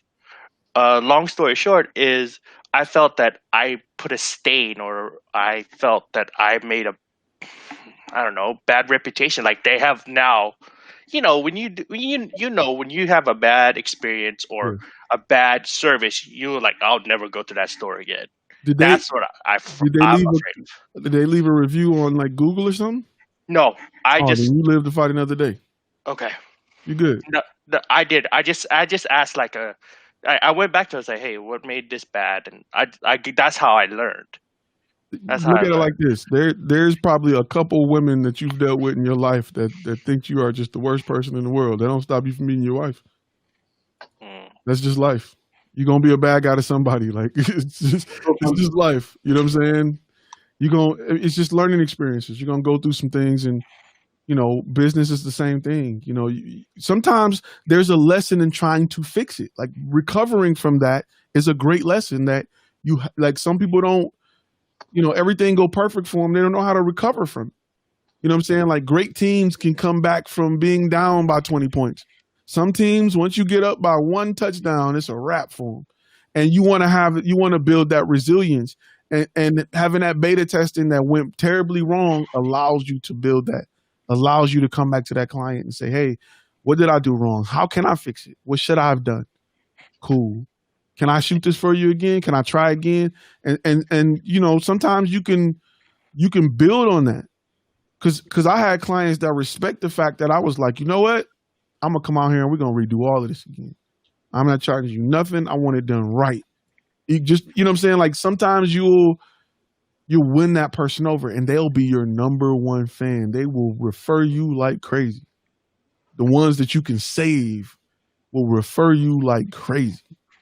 It's not the people that did everything right in your life that you remember. It's the people that saved your life one time that you'll never forget. They pulled you out of that car one time. You'll never forget them people. So sometimes it's just about the save. It's about the recovery. It's about bouncing back. That will help you be a better brand and help you, help clients trust you and love you and refer you. So don't miss that part of the lesson that's in that situation. Like, cause we often overlook that just thinking about what we did wrong. Go fix it. Some marriages are a lot stronger because of the crap they went through and their ability to fix it. You know what I'm saying? And come together and be like, look, at the end of the day, this is where I want to be. I messed up. Let's fix it. So that's a valuable lesson in business that you have to learn. And you want to learn it when money ain't involved. Trust me. Yeah. Because sometimes you can't come back from when money on the line. You can't fix it. If somebody paying you to do something by a certain time and they spent the money, you can't fix it. I'd rather miss a kiss on a wedding, miss a picture of the first kiss on something I ain't getting paid for than something I'm getting broke off for, because I can just be like, well, it's free. You know what I'm saying? compared to somebody like, well, we paid you $3,000 and what were you doing to miss the first kiss? We're gonna need that back. You know what I'm saying? So it's okay to fail. Embrace it. When you fail, when you finish a project, stand back and say, what could I have done better? I still do that. Even though I'm here teaching, I'm not at level 100. I may just be 5 or 6 or 7 levels in front, but I haven't mastered it. Like I haven't, you know what I'm saying? I'm not gonna say I haven't mastered it, but I haven't perfected it. Nobody's perfect. Jordan missed more shots than anybody. You know, and people look at him as the GOAT, even though we all know it's LeBron, but still, you know, he missed more shots than anybody. You know what I'm saying? So you're gonna have some air balls, bro. We all do. What are some of the mandatory questions that you should ask the first beta client? Well, it's shaky depending on your niche, but some of the mandatory questions that you should ask the first beta question, no matter what your niche is are they going to be willing to work with you to develop the product that you're trying to develop? Remember, I'm working with you so that I can develop a product. In exchange, I'm going to give you that product for free. So if you're not willing to be on board with helping me actually beta test this thing, I don't want to work with you. You can pay me to do it. Can you elaborate on what you mean by that? So it's about more than me leaving with footage. It's about you talking to me about what works and what doesn't. Just like you said, the client wanted a 2-minute video and you wanted to shoot a 1-minute video. The client may have knowledge as to why 2 minutes may be more successful for them than 1 minute. But I need to understand why, so that when I create my product, I can go to the next guy and use what you just gave me as to why I need to charge y'all for 2 minutes instead of the 1 minute you trying to spend. But if I don't know that why, I'll never be successful in that argument. Because the same reason you need a 2-minute video, everybody else that's within this niche that's just like you will also need a 2-minute video. I need that ammunition to talk them up from a 1-minute video to a 2-minute video. I need you to tell me why. And if I don't learn that, I'm jipping myself, right? Because I'm here to learn that more than I'm here to get footage. So that's just an example of something small that you need to get from that client. The knowledge is way more important than the footage. I can go get B-roll. I can't act like I know something I've never experienced. So I need that experience. I need them to tell me why they think 2 minutes will work. And if we do a 2-minute video and it don't work, we find out, we look at statistics and people are dropping off after 1 minute and 3 seconds. I now know that I was right. And now I have a case study to go to the next person when they say, we need 2 minutes. No, you don't. The average customer usually watches for about 1 minute in this niche. Here's an example of something we did for a previous client that also wanted 2 minutes. And it didn't work out as well as we wanted it to work out. So I'm suggesting that we stick with a 1-minute video. Now that client is saying, damn, this guy knows his stuff. He worked with other people just like me. He know what success looked like. He know what they did to be successful. And that's a big company we look up to that he worked with. Okay, I'm going to go with this guy because he know his stuff. And I'm going to pay a whole lot of money to go with him because he has the expertise that Joe Blow over here, who just trying to film some stuff on his brand new A7S III don't have. He's just telling me, let's film it. We'll see. I don't know. We're going to show up and try to film. We'll see. So that makes you look like a subject matter expert. And I often tell people to relate it to, listen, if you got to get a surgery and you scared to death to get a surgery, you got to come out of pocket all of this money. You want somebody who going to walk you through everything, tell you what your leg going to feel like a week from now. You want them to know everything. You know, that's why sports pay so much money for those really good doctors who can look at your sprain and be like, he's going to be out 4 to 6 weeks. You know what I'm saying? As long as we do exactly what we need to do, I can get you back on track. That's why those doctors are so valuable. It ain't because they can fix a sprained leg. Anybody can do that. But having that knowledge and experience of only working with, you know, pitcher's shoulder over and over again, they have the expertise to make to offer the right solution and tell the team how long it's going to take. He's going to be out for 1 season. He should be good by the second half of the next season. We're going to start him throwing like this. He's going to be throwing golf balls, and we're going to work him up to this physical training, and we're going to do more physical training, and we're going to ice it this much. We got a whole plan as to how we're going to get this player back on the field. And because they have that whole solution based off experience, they're extremely valuable. So that's what you're going to offer to your client. And people who feel that comfortable will spend whatever they got to spend. They'll spend it because you got the plan and you got the process, and they'll cash it out. That's how you become reassuringly expensive. But if you like, we're gonna shoot it and see what happens, they don't want to pay for that. No. They don't want to pay for none of that. You wouldn't pay for this. You know what I'm saying? You went to Best Buy and you like, I want an 8K TV. You're like, I'm gonna charge you $3,000. We're gonna see whatever you get in the box is what you get in the box. You may get rocks, you may get 8K. You know what I'm saying? You may get a Samsung, you may get a Samyo or whatever. So we're gonna see. Like, you want certainty, especially when it comes to creating something that is content based, that's creative.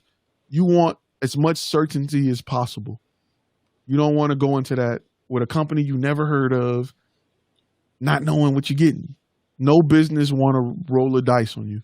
They want to know what they're getting for sure. So give them as much solidness as you can. Having a system and process gives them that. Walking them through the process gives them that. Showing up in uniform, you look like you ain't about to run off on the plug. You know what I'm saying? Like, they look like you ain't about to just dip because you got a business, you got a truck. I got business cards. Your website is legit.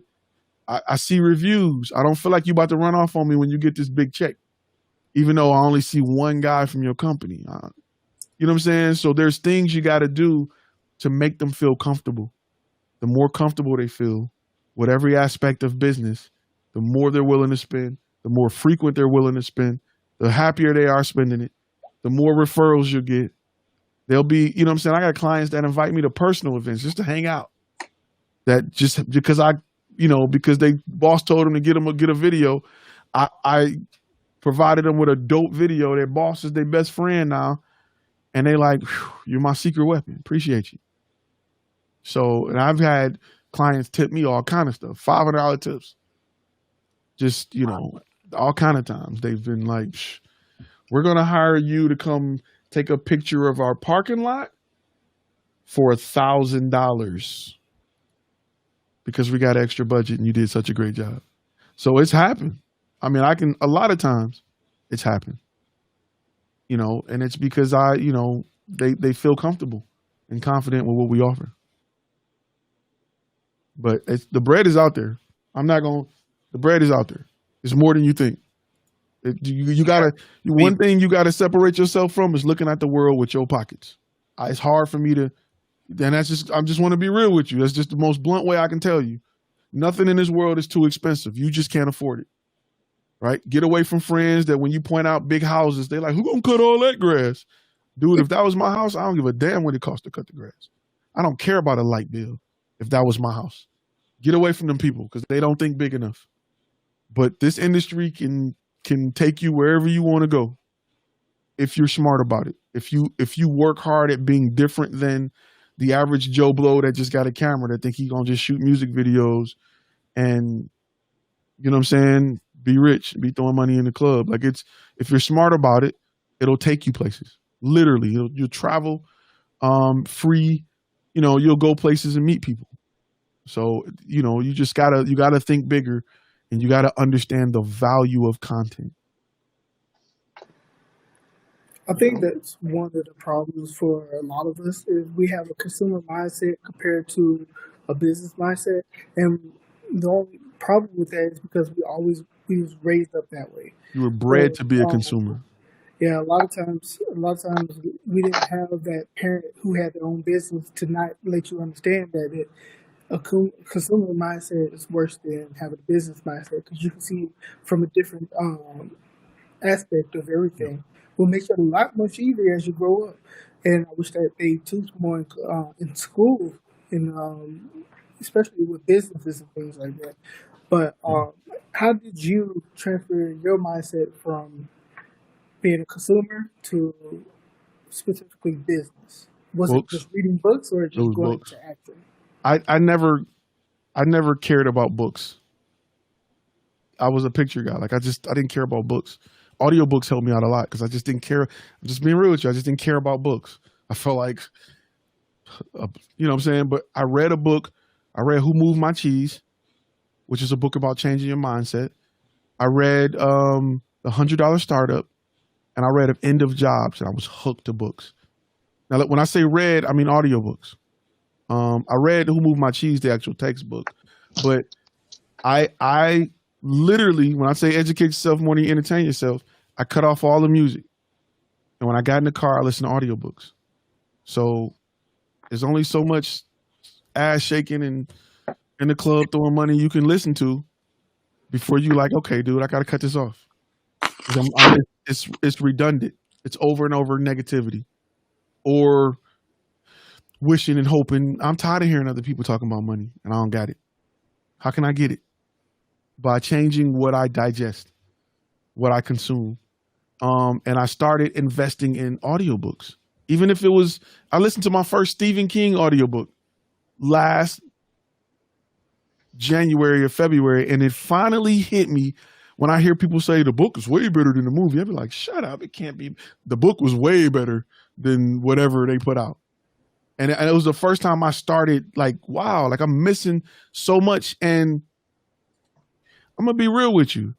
It dawned on me that even as a culture, we are more behind than we should be because we don't read enough.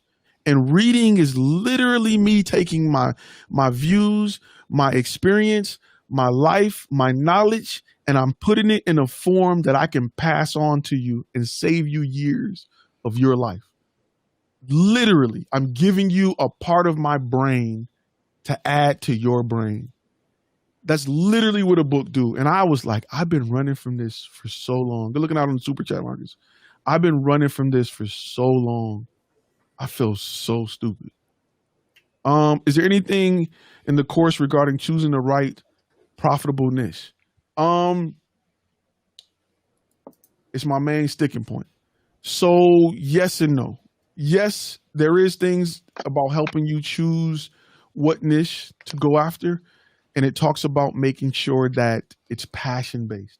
You gotta be able to do this when the money not coming in to be great at it. You can't just wait till the money come through to love it. You gotta love it before you get the money. And if it's not something you don't naturally love, you'll run out before the money get there. It's like a YouTube channel. I'm not balling off YouTube. I do it because I love it. I do it because teaching others make me better. I grow when I teach others. And you'll notice that too. The more you share, the more you like, it makes you grow more. Having Flash Film Academy and teaching others has made me look at what I do with Flash Film Media to become more efficient. So I get bigger clients simply by helping others. So would I love for Flash Film Academy to have 1 billion subscribers and this is all I do? Sure, why not? I can talk about this all day, every day. I love it. We 3 hours in? So, It is what it is. So it takes passion to do that. If not, this will be a 10-minute video. Like, these are the key points. I'm out. Another thing you got to think about too, and I want to go back one more time is, and as you read business books, you will fully understand that you are bred to be a consumer. Your second purpose after reproduction in life is to consume. That's why you're bombarded with commercials, brands. That's why you know more Cheerios jingles than locations in Turkey. You know more about eating turkey than going to Turkey because you've been bred to be a consumer. Period. When you understand that, you will look at the world completely different. Christmas time means something completely different when you're on the other side of the rope and it's cash time. It's just baller alert. You know what I'm saying? Then your need to go and buy and consume. When you got something for sale for Black Friday, life is a whole lot different than when you're standing in line fighting somebody for a cabbage patch. You know what I'm saying? It's a whole lot different.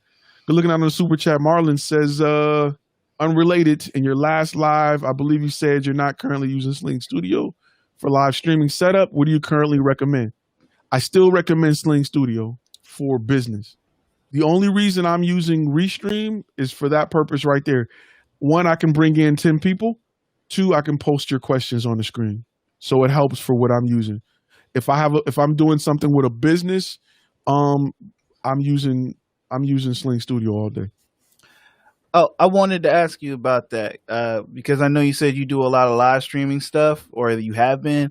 So when you're doing for a client, you know, live streaming their event or live streaming a talk or a presentation or whatever, do you provide internet access, or do they have to do that? Nope. I'm gonna need that. I'm gonna tell you why. I never want to be responsible for that. Okay. I never want to be responsible for the internet connection. I'm trying to avoid that at all costs. All right. I felt the same way because like I live streamed a wedding for the first time a few weeks ago, and like when they initially asked me about that, I was like, nope, I don't do internet. You got to get that through the venue, and if the venue don't have it, well, I can't do the job.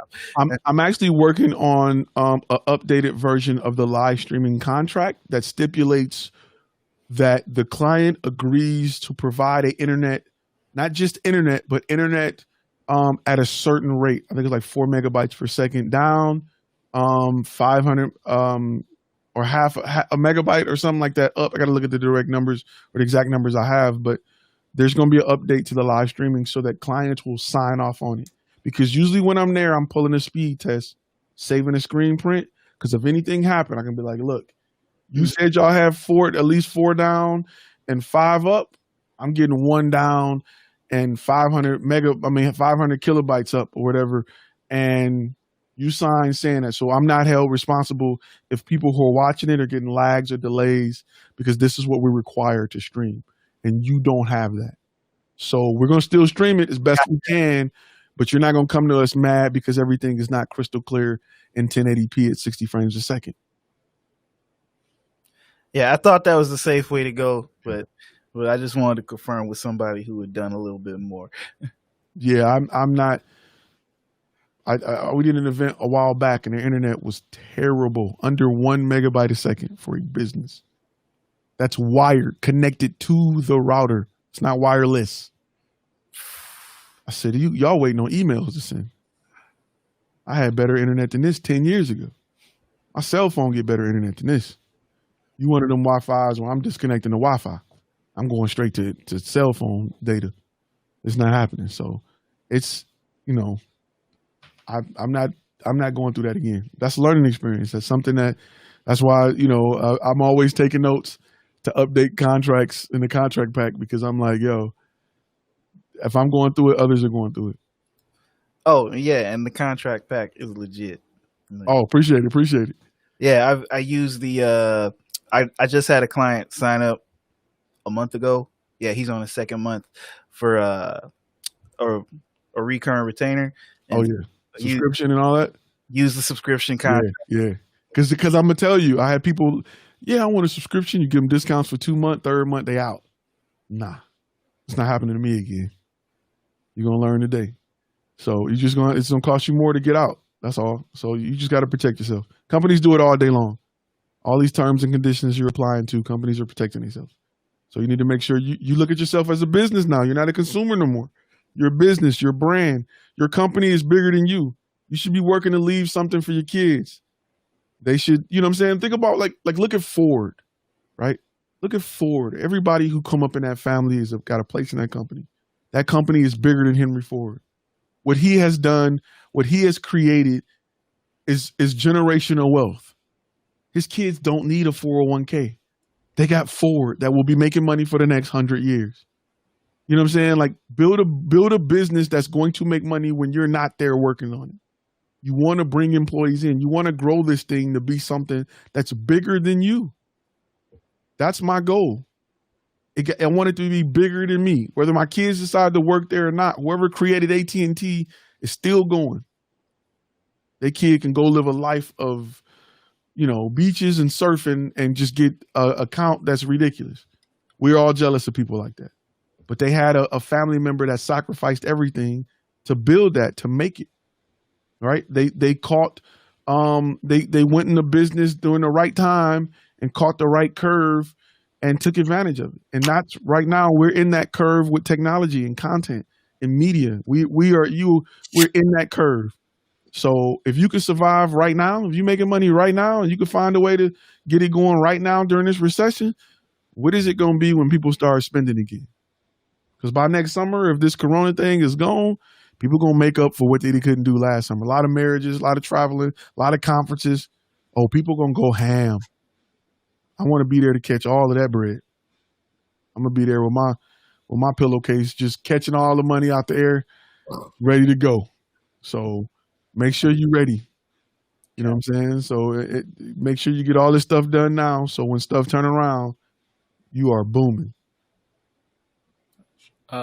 Hey, Todd, to cherry pick everything that we've been talking about and to roll back into the master course, is it possible to have like interviews during like the master course? Maybe not like at the first of launch, but like interviews to help go over how someone was saying about different niches, and have interviews with people of different niches to see if that niche is profitable or something that they want to do with inside of that niche, so they can have that like at the very beginning, and then something at the end or even in the middle, talking about the mindset to have like when running the business or when pricing, something like that, books to read or something like that.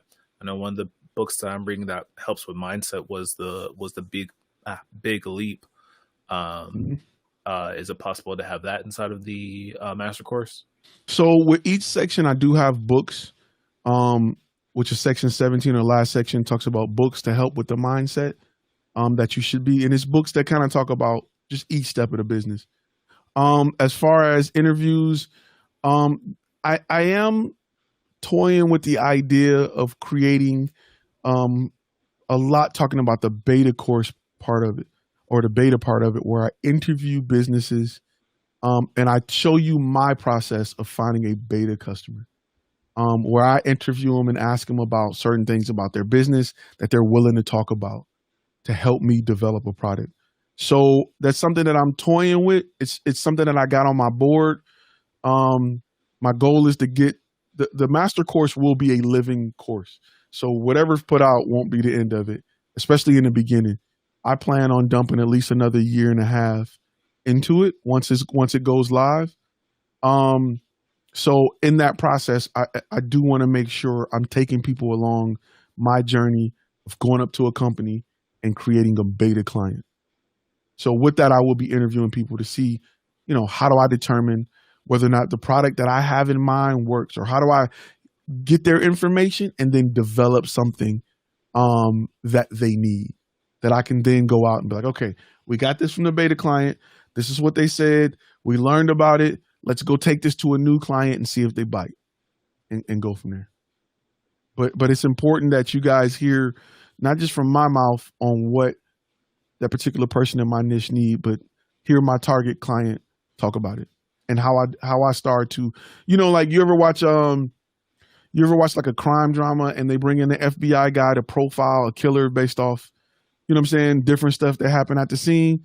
Well, you can kind of profile your target audience or target client based off the niche and working with a few different beta companies. You'll start to see patterns. A lot of you guys play golf. A lot of guys are, well off. They drive Mercedes or higher end cars.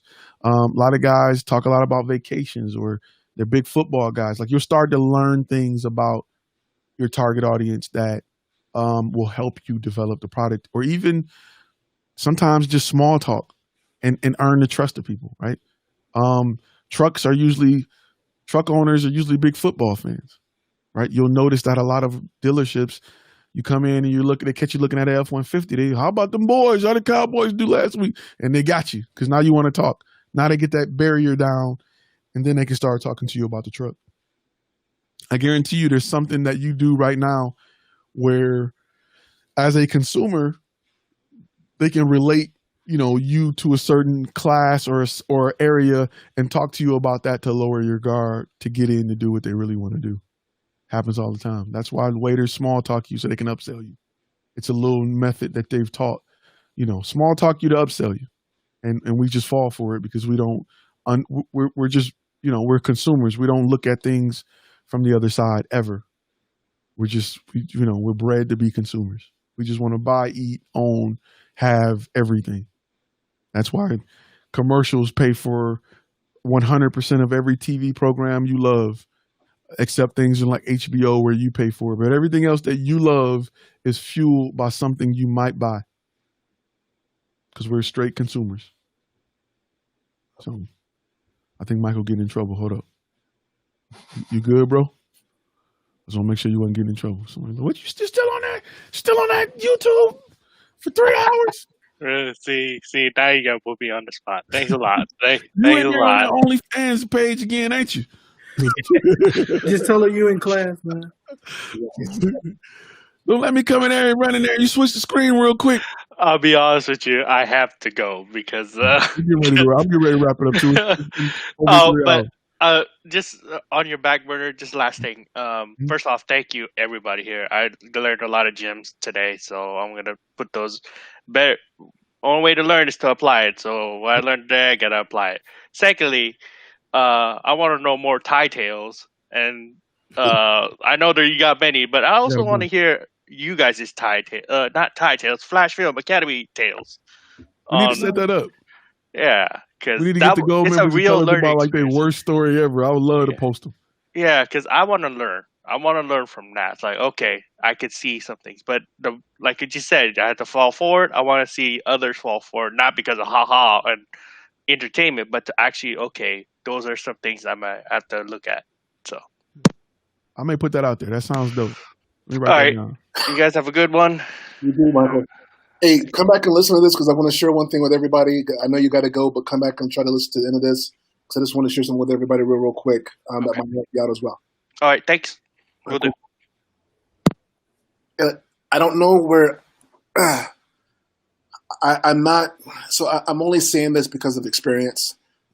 I don't know where everybody's spiritual walk is and what everybody's beliefs is. And that's not what this is about.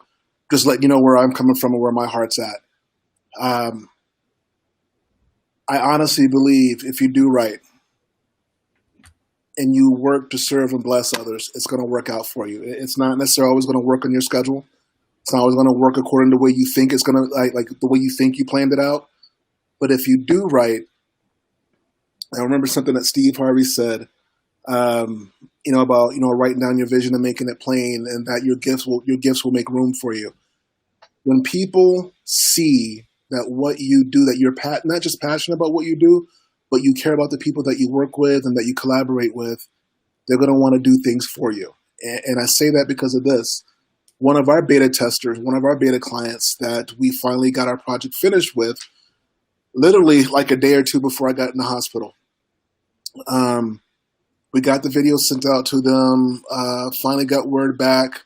Well, I missed an email from them, which I was not expecting, that, hey, look, we just want to let you know that we appreciate everything that you're doing and all the work and effort that you guys are putting into doing this project, which is for the growers market, like a farmer's market in Albuquerque, New Mexico.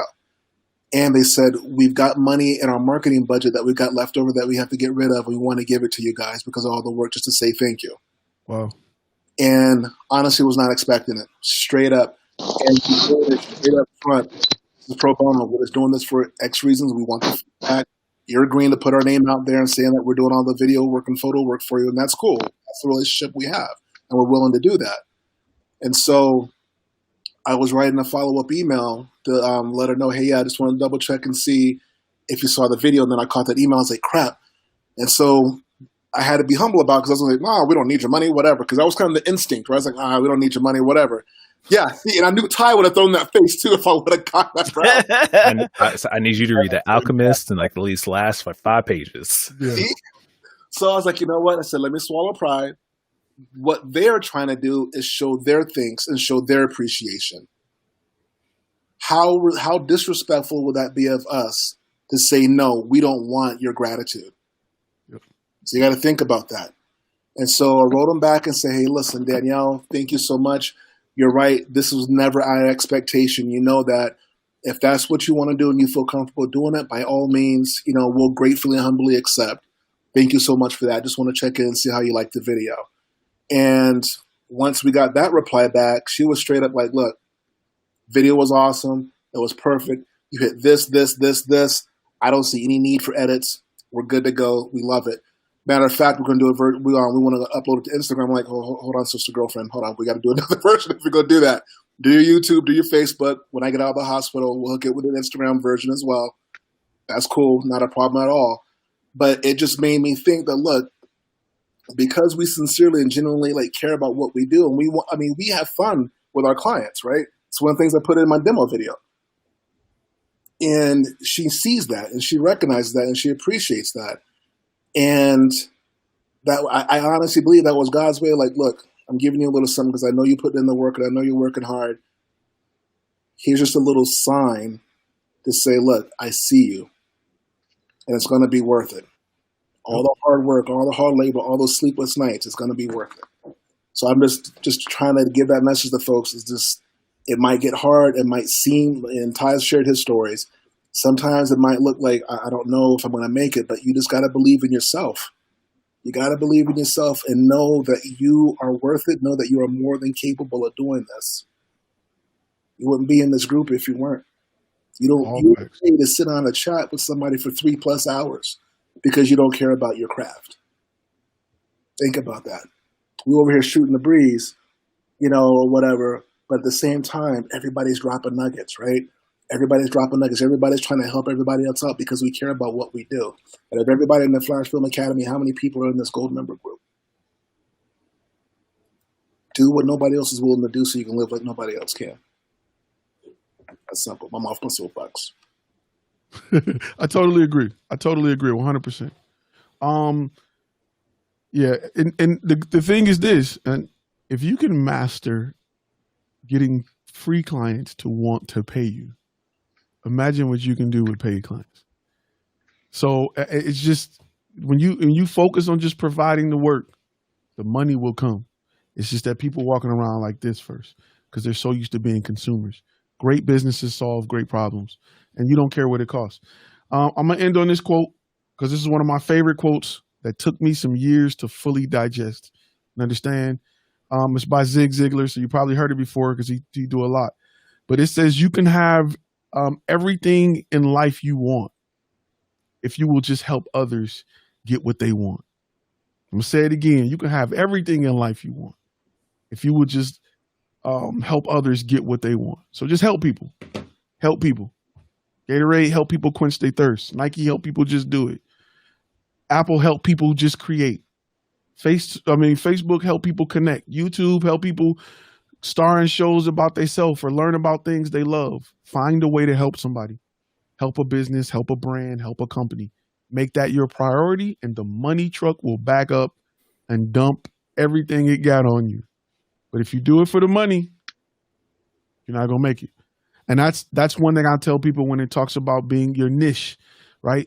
If you find a way to help people with something that you love in your niche, the money will come. And if you got to embrace that, and you got to love it. You know what I'm saying? You got to like doing what you're doing. It shows, right? I remember I was doing cold calling, sales. And they like, smile while you're on the phone. I'm like, why? Because people can hear it. People can hear when you smile. You talking like, yeah, hey. They can hear it. They can feel it. It's weird. It's the craziest thing I ever heard. But people can tell when you smiling, when you talking, even if they don't see you. So love what you do. Embrace it. You got one of the best jobs on the planet. I'm going to tell you, I look at myself as a storyteller, as a person who captures history. It can be as important as one of the people who wrote the Bible, however you look at it, but you are tasked to tell the story of the world right now. Embrace that. You know what I'm saying? That camera is a special beast. It's very few items that can capture a moment and make it live forever. Just 2 generations ago, them people all they had, if they wanted to think about their grandma, was a picture in their head. Now you got video of her, you got her voice, you got her pictures, you got everything. Your great grandkids will know who you were based off your Facebook page. And we just don't have that with our great grandparents. So content is special.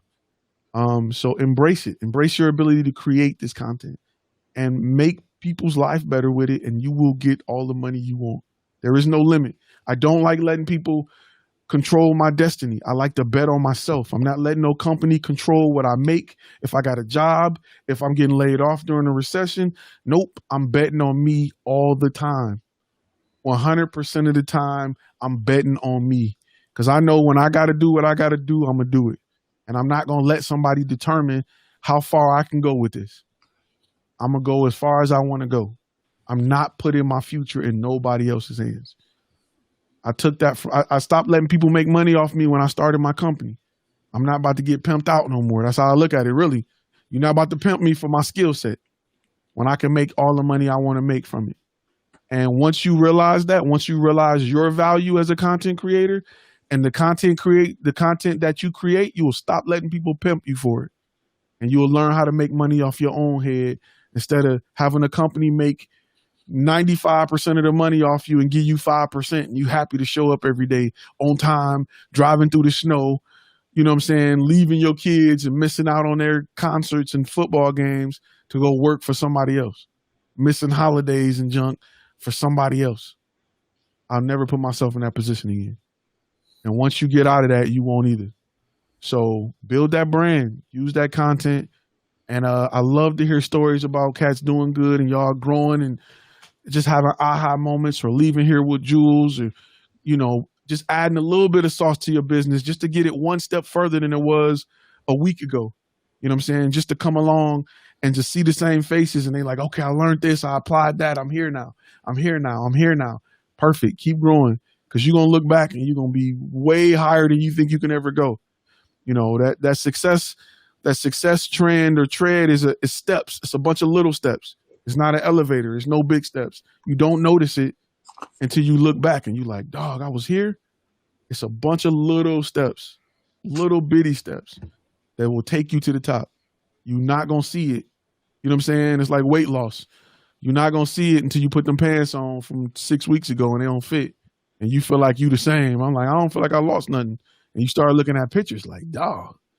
So I want to give you everybody a shout out, hand clap, a pat on the back. I'm proud of you to see that you're growing and you're doing your thing. But it's really going to be dope when people around you start commenting on it. When people who you thought wasn't looking is like, dog, is the brand? When your family wake up and decide they want shirts and want to support you and do all that stuff, trust me, you're going to get there. You know what I'm saying? When you start attracting some of the wrong people that want to be around you because of the success, those are things you got to look out for and you're going to learn and you're going to see as you grow this thing. But it's a hell of a journey. I couldn't do it without friends like y'all to be able to talk to people about. That's why I build the community, because it's a lonely ass road. Sometimes you don't got the right partner. Sometimes you don't got the right family. Sometimes you don't got the right friends. You got to have somebody to talk to that get it, that ain't tired of hearing about cameras and business and marketing and LLCs, because you will be lonely as hell with nobody to talk to about it. Your friends and family don't get it. So that's why this is important. And it's helped me. So I love to hear that it's helping you.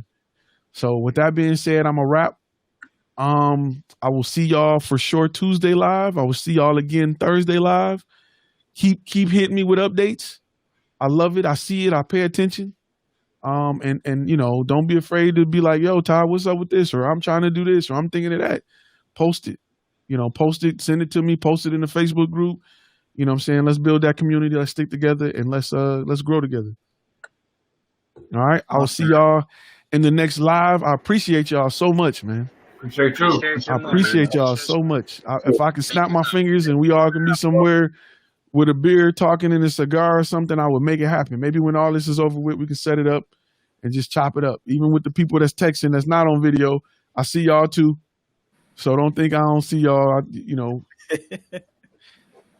I'm trying to post a comment, but so it's something that, it's something to think about. Let's grow. Let's get this bag. Don't ever be afraid of wanting to get that bag. Let's get this bag. Keep your, in the back of your mind, keep your inner stripper there. You don't let no dollars hit the ground. You grab them and put them in your bag. Don't let them dollars hit the ground. So I'll see y'all in the next live, all right? Take care. Y'all be safe. Everybody. Everybody.